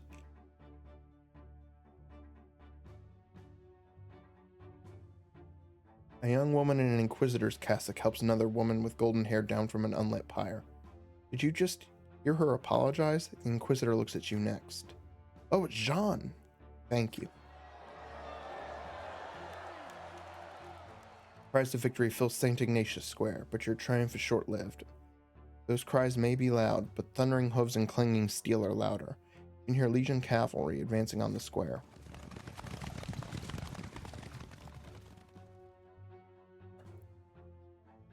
You glance around and run for the nearest back street. You dash through a house terrifying its inhabitants, then run through the back door and onto another street. You hear screams and the sounds of clanging metal behind you, so you keep running through the maze of streets, not even bothering to look behind you to see if there's anyone in pursuit. You run for as long as you can until your foot catches a loose brick on the road and you almost smash your teeth in. Only then do you stop. It is quiet. You do not recognize this part of Eterna. There is not a soul around you. It's hard to believe that this city can contain both this tranquility and the hell of a few minutes ago. You find a flop house on a nearby street and rent a dirty cubbyhole of a room, no questions asked. You pay for a few days' stay at once. It's a good thing you kept your money on you today. And you walk upstairs to the room and collapse onto the bed. A wave of shakedowns and arrests washes over the capital over the next few days. You waited out in the room. There is no news about the Lotless. It is as though none of it ever happened. You go to St. Ignatius Square only 3 weeks later. The cobblestones are covered with soot and you see spots of dried blood. In bushes nearby you find several broken collars. Our cause is just.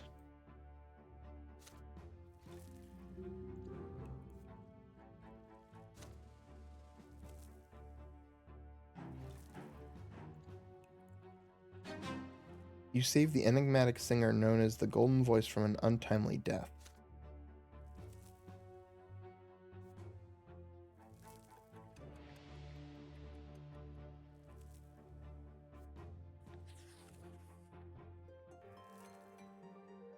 Two major events take place while you are busy living your life.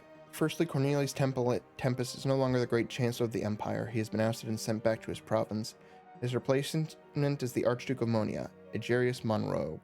The same Monrogue who sought to shut down the college, the most powerful lord in the realm, finally convinced the emperor that his brother Cornelius was giving too much freedom to the lowborn. Now the policies of the empire will be reversed. Many fear that the new chancellor will destroy the imperial code of laws and other achievements of Cornelius. There are cautious rumors among the people. They say the new great chancellor is going to revoke the right of the common lot to be ennobled by the mantle. Secondly, Magra, your homeland, now has a new overseer, Gaius Tempest, the other brother of Emperor Uther II. Usually the overseer of a province is its archduke. After all, it makes sense for the province's most powerful noble to impart the emperor's will to the locals. Yet now this age-old tradition has been broken, and to no one's surprise, Archduke Tarquinius Milanidas is absolutely furious. Gaius Tempest used to be the main supporter of his brother, former great Chancellor Cornelius Tempest. Yeah, they're cleaning house. The nobles at the Emperor's court say this is a stratagem by the Archnean gentry who want Gaius removed from court affairs along with Cornelius. Either way, Gaius Tempest and Tarquinius Milanidas will be at each other's throats over the province. This does not bode well for their future. Only one thing is clear: Magra, your home province, is about to face great changes.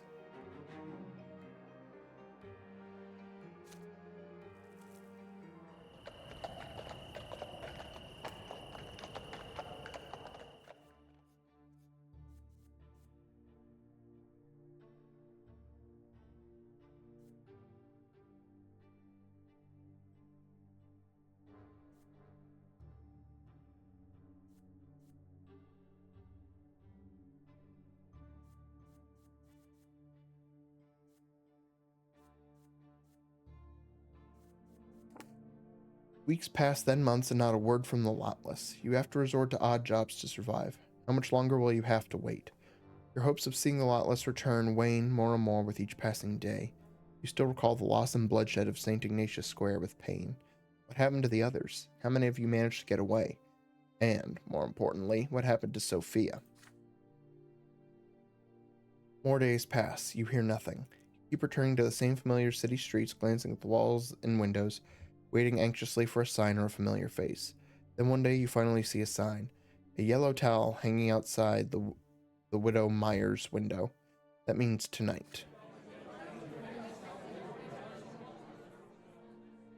You return to the basement. Only a few people are there. You look into their faces. There are fewer of you now. Some of the Lotless cannot bring themselves to come, and others died back in the square. Sophia sits at the opposite end of the room like an actor on a stage, her pipe in her hand. A golden ray of sunset has just reached through the basement window to glint in her hair. People are sitting at the benches or leaning against the wall. You sit where you normally do, in the front row, almost in the middle. There are voices and there are questions. Why did our meeting stop? Where's Sophia been all this time? What do we do now? Sophia stands up and looks straight at you, a golden light glowing in her eyes. I want to ask you all for one last favor. Please, for your own sake, don't do anything foolish. Golden light in Sophia's eyes comes alive and flies through the hall, enveloping the others in a viscous warmth. Your eyelids grow heavy, your mind becomes tangled and slow to react. You could barely stand and your legs feel like they're made out of rubber. People in the front rows slump to the floor. There are cries of surprise and confusion from the back rows.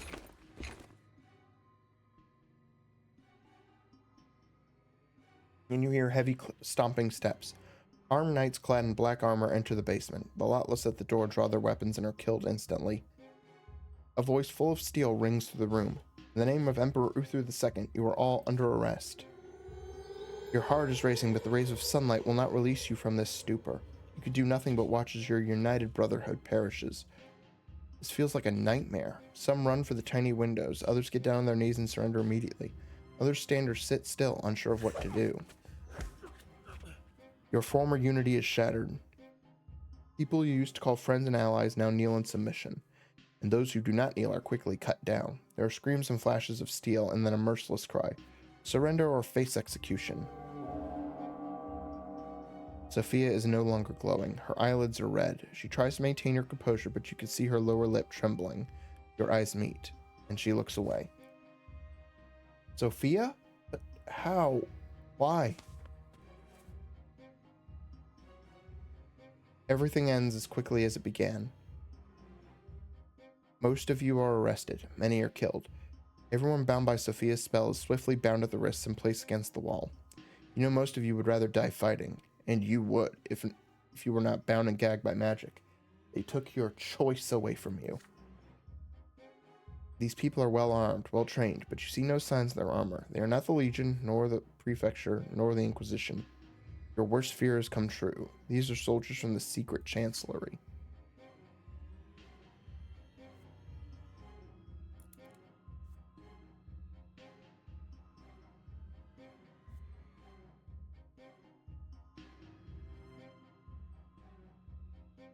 Your body is bound by magic, so strong you cannot even twitch. You are trapped along with the rest of the Lotless. There is no escape. Your eyes close. You have to muster all your willpower to drive slumber away. You have enough willpower to break Sophia's spell even for a moment? And even if you do, will it even help if you resist?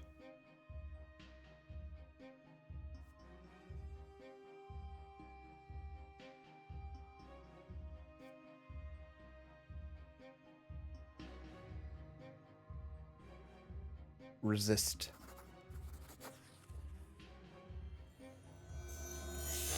Out of options, you muster all your will in an attempt to break free from the binding spell. Your voice cuts through the screams and chaos of the basement room.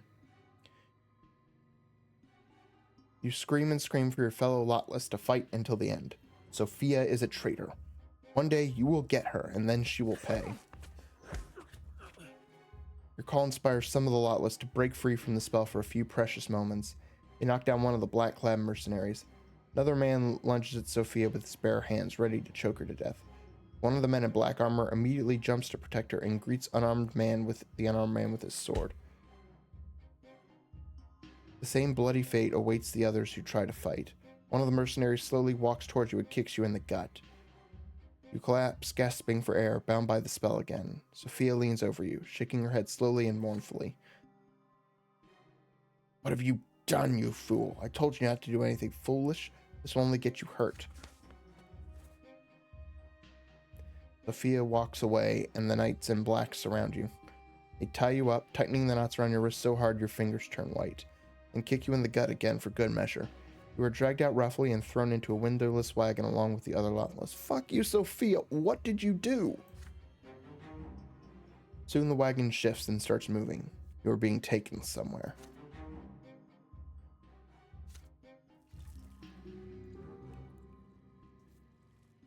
The secret society of the Lotless was struck down by the secret chancellery. Many of the conspirators were captured.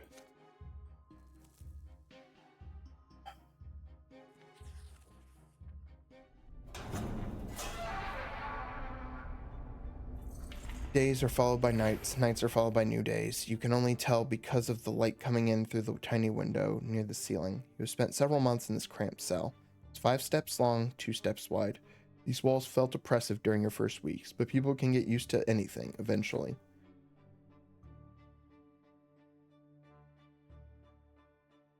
They feed you twice a day. They do not answer any questions. They take away the food if you scream too loudly.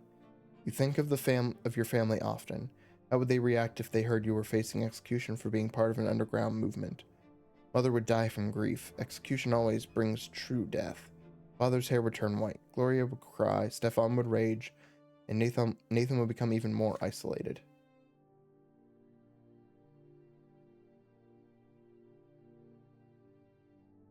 Sophia, how could she do such a thing? She said the Lotless were her family. She insisted so much on freeing the innocent mages. She urged you to support Patriarch Junius and the new faith. Sophia said all that, and then she stood there and watched her fellow Lotless get killed and arrested. Their lives lost, years of work undone and destroyed. Driven mad with rage, you punch the stone wall. Blood splatters from your knuckles. It grows dark again. The lock on the door squeaks and the cell opens. They carry you out by the arms, but you no longer resist. You are sick of this. It's no use anymore. They seat you in the interrogation room. There is a man sitting across you. Plain but well-tailored jacket. Pale face with chiseled features, thick black mustache, black eyes watching your every move from their deep sockets. When did the secret chancellery first start watching? When did you all become pawns in their game? The nobleman keeps studying you with utter disdain. Even grandfather never looked at you with such scorn. He wears a pendant in the shape of a wheel. His gloved hands rest atop a table with a walking stick leaning against it. Behind him stands Sophia, her head down. I am Baron Felipe El Ferro, advisor to the secret chancellery, but I have a dislike for titles. Call me Sir Felipe. That will suffice. I know everything about you, young Brante. Your father and grandfather are loyal servants to the Empire. Your brother is a noble by birth. Where did your life take such a turn? How did you stoop so low? The advisor to the secret chancellery shakes his head, presenting you with a clearly false smile of sympathy. Feel like a student in front of a strict teacher. But you will not leave this room with a mere flogging. All right, we're not giving in. You young people don't even realize what you're doing. Openly defying the church and its teachings, openly speaking out against the law. And when Junius Diamant gives you the order, you wreak havoc in the capital, assault priests, and free apostate which is sentenced to execution. Isn't that right, Sophia? Okay, so they're looking for this as an excuse to go after Junius Diamant. Yes, Sir Felipe. It all happened exactly as you said.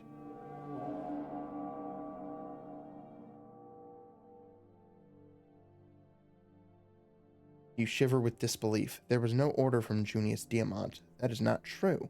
It never happened. You look at Sophia, but she will not look at you. Her eyes are only on Baron Alfaro, and he looks at you with a fatherly smile and a ruthless gaze. You are trapped. Now his words will be the truth, and nobody will ever believe anything you say. If only I could be like you, young Brante, a mere boy who thinks he can change the Empire all on his own. But I suppose it's a good thing I'm not that naive. Otherwise, I'd be in your shoes right now, and you'd be dealing with someone far worse than me. There are many things in this world that do not sit well with me either. But unlike your youthful rebellion, my goals are quite clear. My wish is to save the Empire, to save it from the likes of you, people who reject tradition and the laws given to us by the gods, fools who seek to set the mages free, practitioners of the new faith that is destroying the church from within, even if their leader is a patriarch and an archnean from an ancient dynasty. Few know my methods, and that is why they are effective.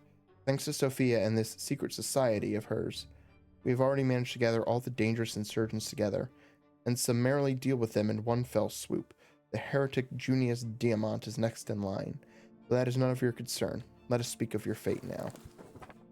Felipe produces a folder full of notes and puts it on the table in front of you. The folder bears your name. Your hands shake as you flip through the pages. How you infiltrated the college during the siege, how you helped protect more people for the recruit more people for the Lotless, the articles you wrote for that newspaper, the advice you gave Sophia, your preparation for the March of Collars. Your life over the past 3 years is laid down on these pages. Just the records of your presence at the Lotless meetings is enough to sentence you to execution, but that is the least of what you have done over these years. Your stomach churns. Do not expect your father's authority as a judge to save you from this, Brante. He is just a second-generation judge. A brief note from me, and you will face true death, and then your father and the rest of your peculiar little family as well. What say you? Is there any reason I shouldn't do just that? Sir Felipe, He strikes Sophia swiftly and painfully. She doubles over and clutches at her stomach, gasping for breath. Slowly, Felipe returns the walking stick to its previous position. His gaze never leaves you. I don't remember giving you permission to speak, but very well, I grant it now. Speak. Sophia finally catches her breath and leans against the wall. She looks at you for the first time since the interrogation began. Sir Felipe, Brante grew up in Anazat, like me. He is very bright and has proven himself to be quite capable since his very first days with the Lotless. You will find my description of him in my report. He will serve your cause in Magro well. You do not look at Sophia. Her betrayal is the reason you ended up here, but now she is putting herself at risk to save your life. Felipe stares you down, his chin resting on his fist.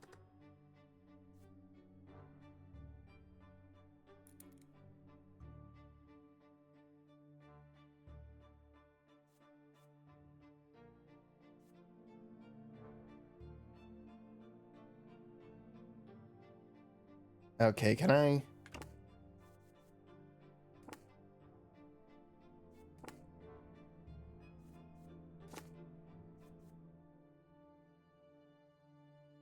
Proved himself, you say? And how about he proved himself to me as well? There are only two ways out of this room, Brante. One leads to the gallows, the other makes you my loyal servant.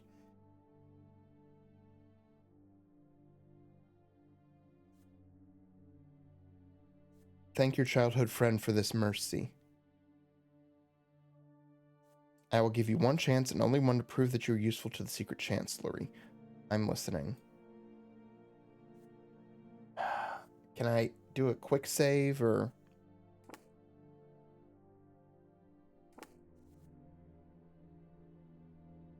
Fuck it. We're doing it.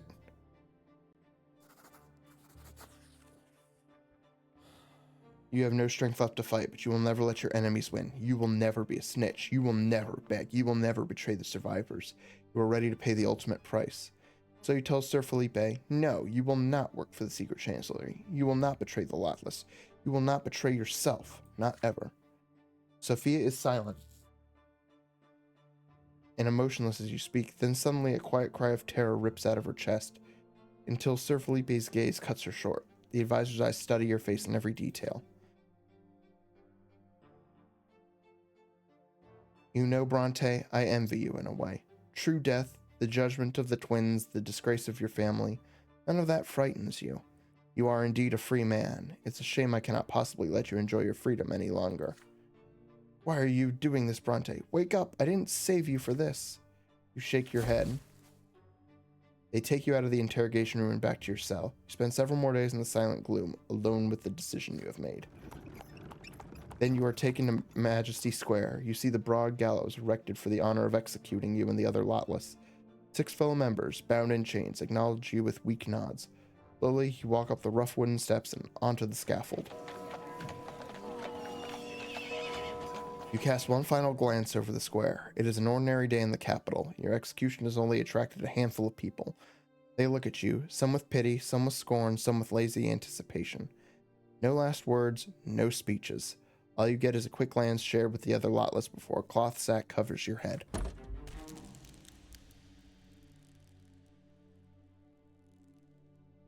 A hand pulls the lever and the trapdoor beneath your feet opens. The rope yanks you back up, and then there is nothing.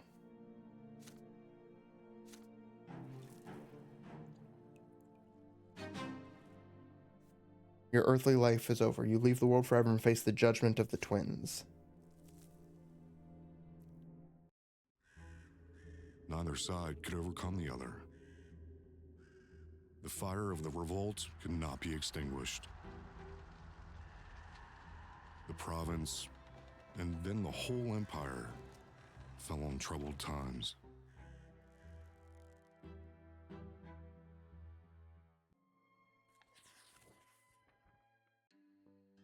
For years after your death, Anazat continued to simmer like a cookpot over a slow flame.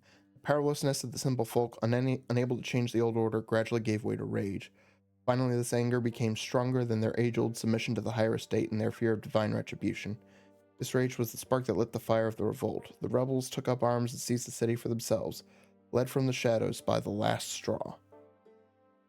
When the moment of truth came, there was no soul in Anazat strong-willed enough to spearhead the raging revolution. The opposing factions soon reached a stalemate in which neither side could prevail completely. Anazat refused to surrender, but after a prolonged siege, Gaius Tempest finally broke the city's defenses. The Legion entered the rebellious city of Anazat. The insurgents fled. The mobs disappeared from the squares and the streets. The leaders of the revolt were hanged. But the city's capture made even more trouble for the overseer. The unrest was beaten down but not suppressed completely. New riots followed one by one, as the common folk, the new faith priests, and many nobles of the mantle continued to wage a desperate struggle against the old authorities. Gaius Tempest responded to the seething rebellion with more executions and threats, but dissent continued to grow. As the unrest in the city smoldered, the rest of the empire eventually caught wind of the Anazat revolt. Nearby Magran towns and villages saw their first riots soon after. Chaos began to spread across the empire.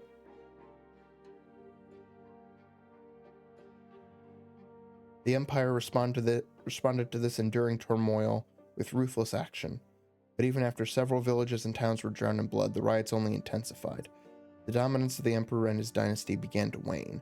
Power struggles broke out between the powerful nobles in the capital. Then a shocking event shook the empire to its core. Emperor Uther II was found dead in his palace, never to be reborn. His heirs, Gerrian and Flavius, both disappeared without a trace. With no one to take the throne, the noble dynasties accused one another of plotting against the Tempest's rule. Feuds and internecine strife became commonplace. So began an age of anarchy, a time of massacre and riots, conflict and bloodshed and unrest. There were no winners in this war of all against all, only survivors. The empire entered a dark and terrible age. You made your last and most important choice. Was your death worth it? Could you have chosen a different path? Either way, there's no going back. Your fate is sealed. There's no returning from the hereafter, so you bid farewell to your mortal life. Everything you fought for, everything you strove for, all that is behind you now. You are on your way to the Shining Pillar to await the judgment of the twins. You can no longer change the world's destiny, but the choices you made and the deeds you did have left an indelible mark. The world will remember the life and suffering of Graham Brante. The hour of your death has come, your soul has left your body, never to return. You are taken to the peak of the Shining Pillar. Every moment separates you more and more from the mortal realm. The link that once bound you to it is gone forever. You look up to see two divine visages watching you intently. The elder twin gazes upon you, full of sorrow and compassion. The younger examines you dispassionately, seeing your every act and thought. You have ascended from the mortal realm, but here you are but one step away from partaking in eternal bliss atop the peak of the Shining Pillar. First, you must be judged by them, just as every other soul born in this world has been judged since time immemorial. Only their judgment can decide whether you deserve to remain atop the peak or be hurled down to the foot.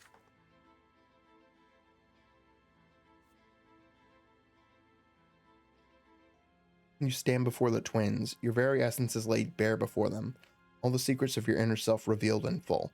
Your soul is like an open book to them, one that preserves the story of your entire life.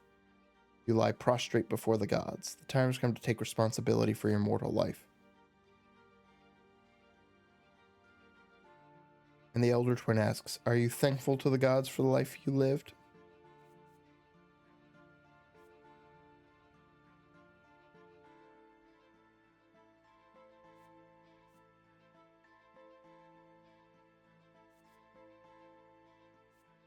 You staunchly accept everything that happened to you in the world the twins created. Your life was your life.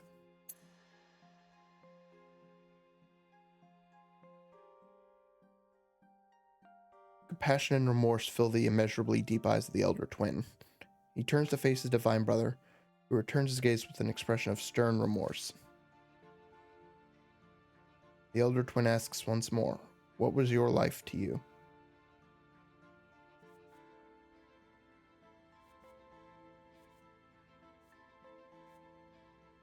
Struggle. My life was a struggle for your beliefs. The elder twin bows his head wearily, considering your response, but the stern visage of the younger already looms above you. Human by the name of Brante, what did you live for? There is nothing more important than living by your beliefs.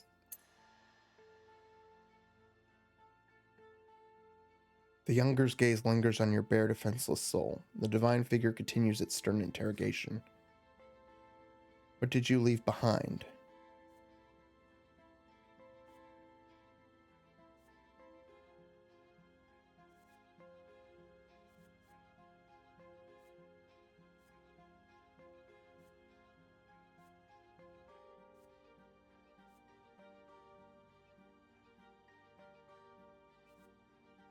Change. You blazed a trail for change that will long outlive you.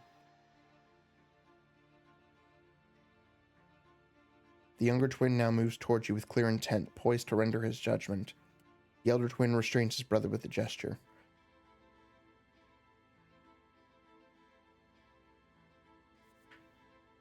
A divine voice fills you once again. Did your life make the world we made better and more perfect?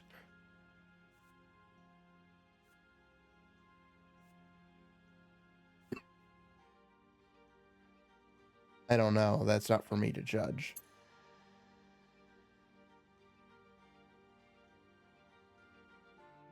The younger twin is silent, his eyes two swords piercing your soul. The elder twin speaks to you again, but you already know the question. The very same question that caused you so much suffering shortly before your true and final death. What determined your destiny? Yourself. The twin gods exchange a glance that lasts a brief moment and all eternity. Then the hand of the elder twin reaches out to you, glowing with light and warmth. The gods offer you an unprecedented opportunity to change your destiny, to rewrite the book of your life. Would you like to take a different path in life?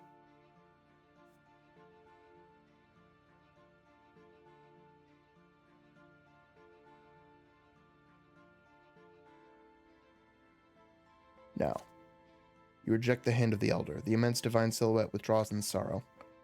The younger twin steps forward, leaving you to face his law alone. The twin's judgment is nearing its end. The soul of a man named Brante lies prostrate at your feet. You have witnessed his entire life, known his every act, seen his every thought and desire. No other soul could ever walk the same path. So many difficult choices, so many emotions, so much pain. Another soul awaits your judgment. You know no mercy, nor does your brother. Every mortal must walk the path chosen for him to the very end. Those who abide the precepts set forth by you and your brother shall return to you and become a part of you. Those who reject you shall know the eternal suffering of oblivion. Where does the man named Brante belong? I think he belongs at the peak. You gingerly grasp the fragile soul, lift it up, and turn to face your elder brother. You lift your sword. Your brother stands with arms akimbo, ready for the blow. Blade slices through his chest, blinding light gushes from the gash. You bring the minuscule soul to your brother's chest. It dissolves in the streams of shimmering luminescence. A tiny fragment of your shared creation has rejoined the whole. The man named Brante is no more. There's only the eternal fount in which he now abides.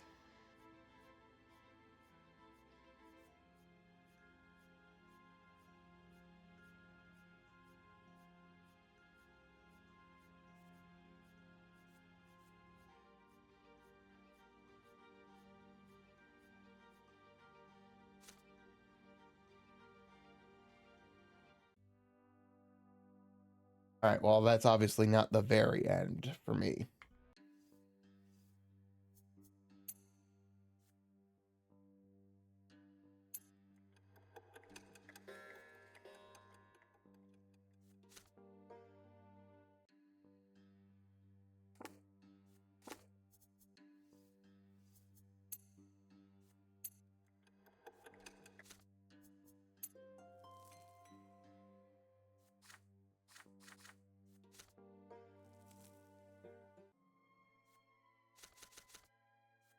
Okay, I'm going to fast forward through all this to get where I was and then accept the guy's offer.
I'm just going to follow the same path that I took earlier.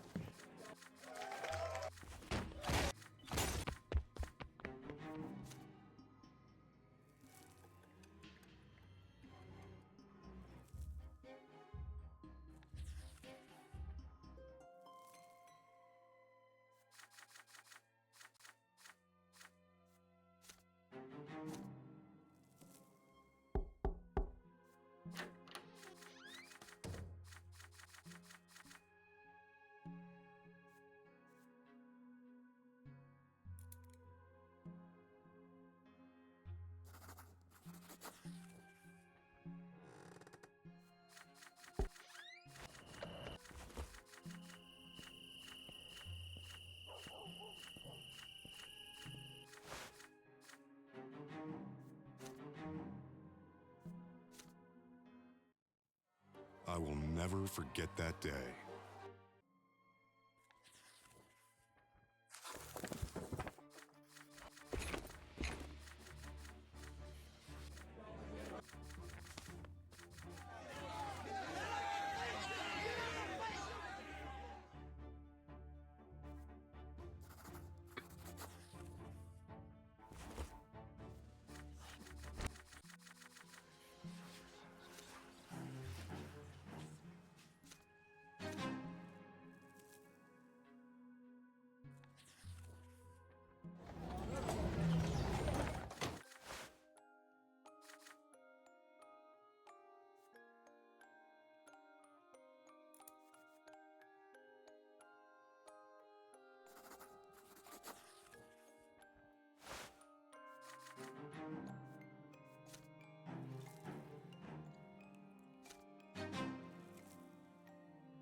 Oh, well, fuck.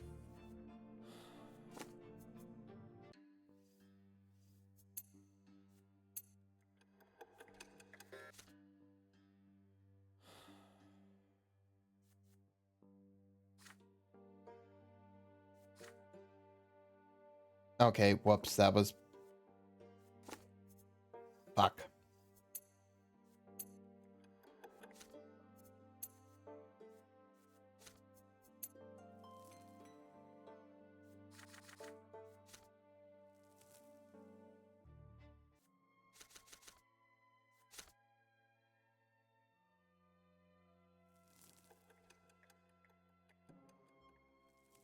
Whoops. Sorry, gotta go through it again. Should only be a few minutes.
I will never.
Alright, yeah, I'm gonna finish up this act. Or this chapter, whatever they officially call it.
Prove that you will be useful. Okay, here we go. Pull yourself together and start thinking. There's only one way out of this prison and back to safety. You must prove that you are useful to the city hall. You have to prove to this noble advisor that you are more than just a low-born malcontent. You have to prove that you can understand Felipe's intricate plans and play an important role in them.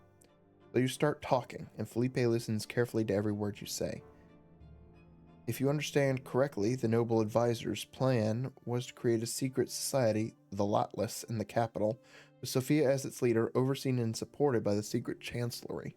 The purpose of this group was to entice as many discontented young commoners as possible to join its ranks.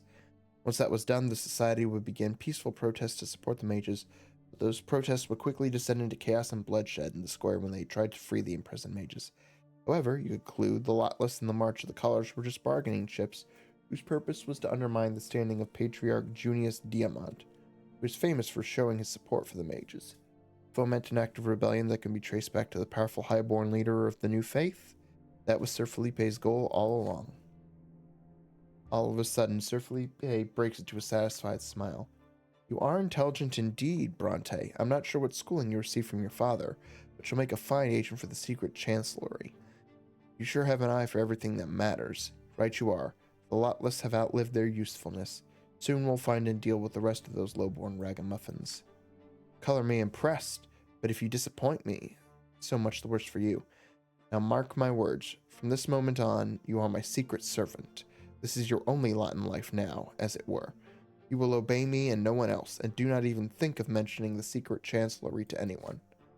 You and Sophia will return to Anazat. Tell everyone you earned a small fortune in the capital or made wealthy friends. You're a slippery young man. Just think of something believable, will you? Once you're there, open a print shop. Don't waste too much time on it. This job will be your cover to keep you looking busy in public. My people will pay you visits from time to time and bring you instructions from me. I have big plans for your desert province. My every instruction must be carried out immediately. If you ever fail or try to fool me, your family will suffer along with you. Here, this should be enough for the print shop. Now you have something to bring back home. With a chuckle, Felipe drops a hefty pouch at your feet, falls like a rock and makes the sound that only Goal can make. Before you could say anything, he turns around and leaves. Once you are left alone with Sophia, she finally lets her emotions rise to the surface.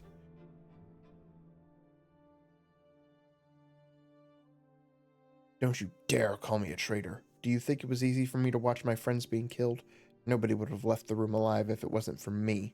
Yes, I bound everyone I could with my spell, so otherwise you would have died trying to fight back. Hoped I could get everyone out of there alive, but I only got you out. Now Felipe is about to eliminate the rest of the Lotless, but we could do nothing to save them now. And as for you and me, Felipe has us on his leash now. We'll have to survive like this. We can't run from him. If I don't do what I'm told, he'll have me collared and sent back to House of Humility to be an obedient, soulless puppet. Though we have each other now, we can do this. Don't lose hope. A jailer enters the room before you could say anything else. You are led out of the prison and into the yard. You wince at the light of the sun and the shining pillar. Carriage takes you back to the flophouse where you took refuge after the March of Collars. The driver kindly informs you he has orders to take you back to Anazat in 3 days. You start packing. It all feels like a dream. Everything will happen exactly as Felipe said. You have nowhere to run. If you try to flee, they will find you, and they will find your family first. In the blessed Arcadian Empire, there is no way to start over with a clean slate. The twins and the secret chancellery see all. Your months in prison are in the past, but can you truly call yourself free now? You will be going home soon.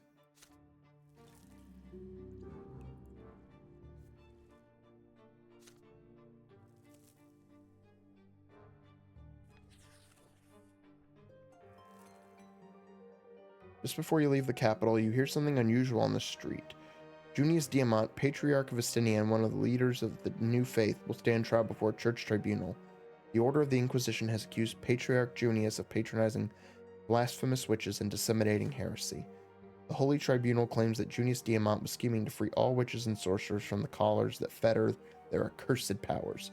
And what's worse, the Patriarch was also accused of forming the Lotless, a dangerous secret society based in the imperial capital. Members of this society have been insulting inquisitors and priests of the church, as well as freeing witches from the cleansing fire and helping them escape the holy law. Now the Patriarch must face the Holy Tribunal of the Inquisition in Eterna. By all accounts, this is a devastating blow to the new faith and the end of days for Junius Diamant himself. The Inquisition will make the most of this opportunity to rid the land of this unwelcome Patriarch who dared to shake the foundation of the old faith. Then comes the sudden news of Patriarch Junius's reply to the Holy Tribunal. It is no less stunning than the accusation. These words are nothing but lies. I will say this to anyone who dares to bring this accusation against me in person. But I want those hypocrites to bear the full weight of their responsibility for this slander against me, my flock, the Diamant dynasty, and the Holy Order. I agree to stand trial before the Holy Tribunal, but I will face them on my own land and on my terms.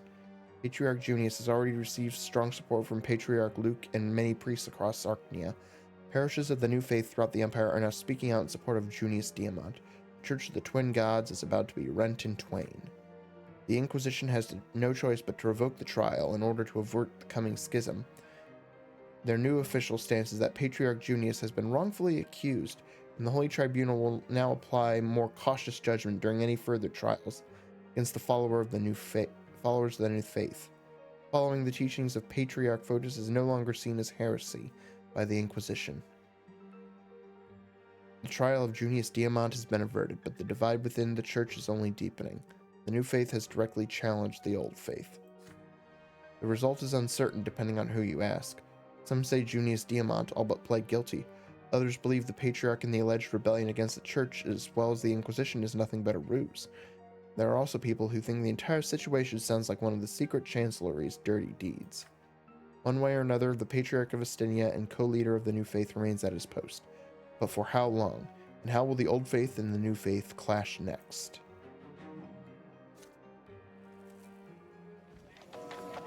The Reglata and Taurino rivers meet outside the city walls. You have barely left the capital since you came here all those years ago.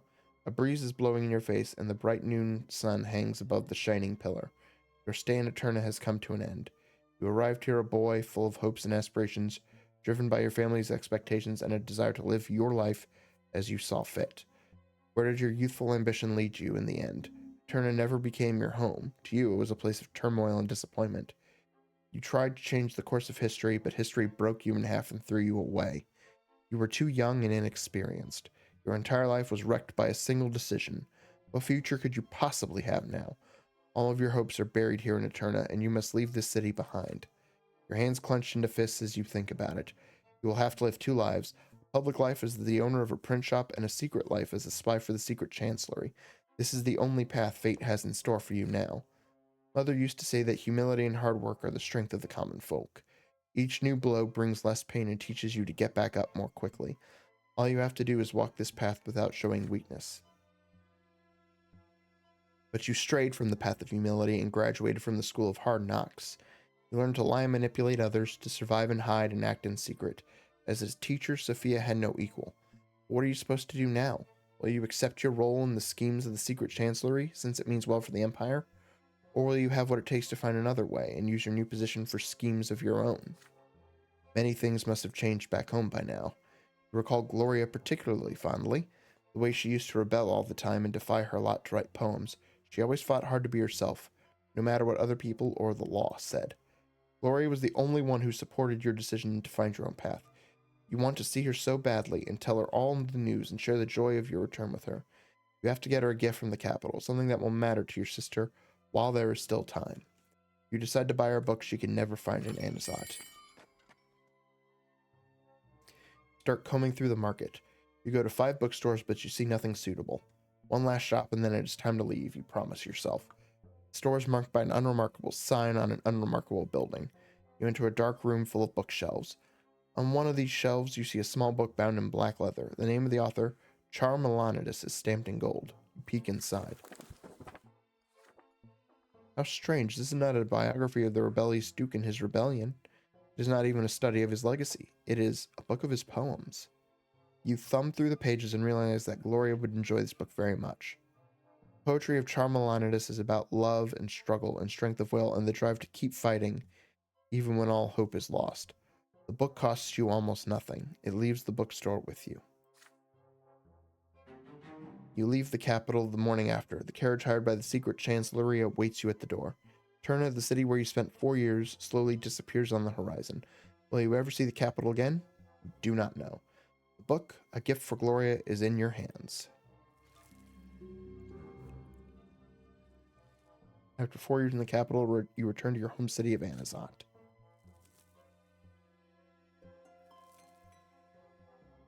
The years of your youth have come to an end. The time has come to leave the capital behind and return to your family and new business in your hometown of Anazat. The years away from home were full of tumult and hardship. Your adult shoulders now bear the burden of your first life-changing decisions. Did you have the freedom to choose this lot for yourself, or was it your destiny all along, ever since your childhood years?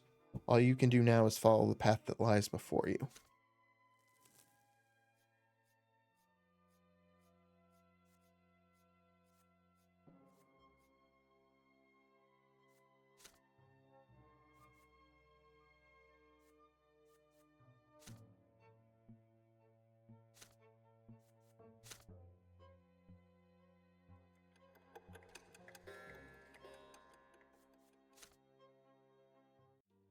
A full adult now, I returned from the capital a changed man.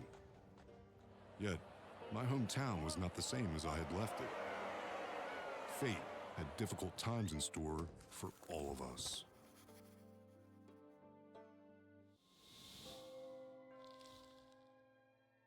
Chapter 4, Peacetime. Alright. That's where I'm gonna end it for tonight. So,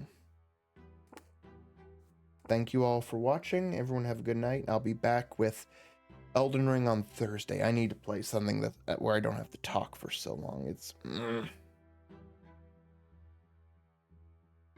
makes my throat dry and sore. And anyway, that's it. Thank you all for watching. Everyone have a good night, and I'll see you later. Bye-bye.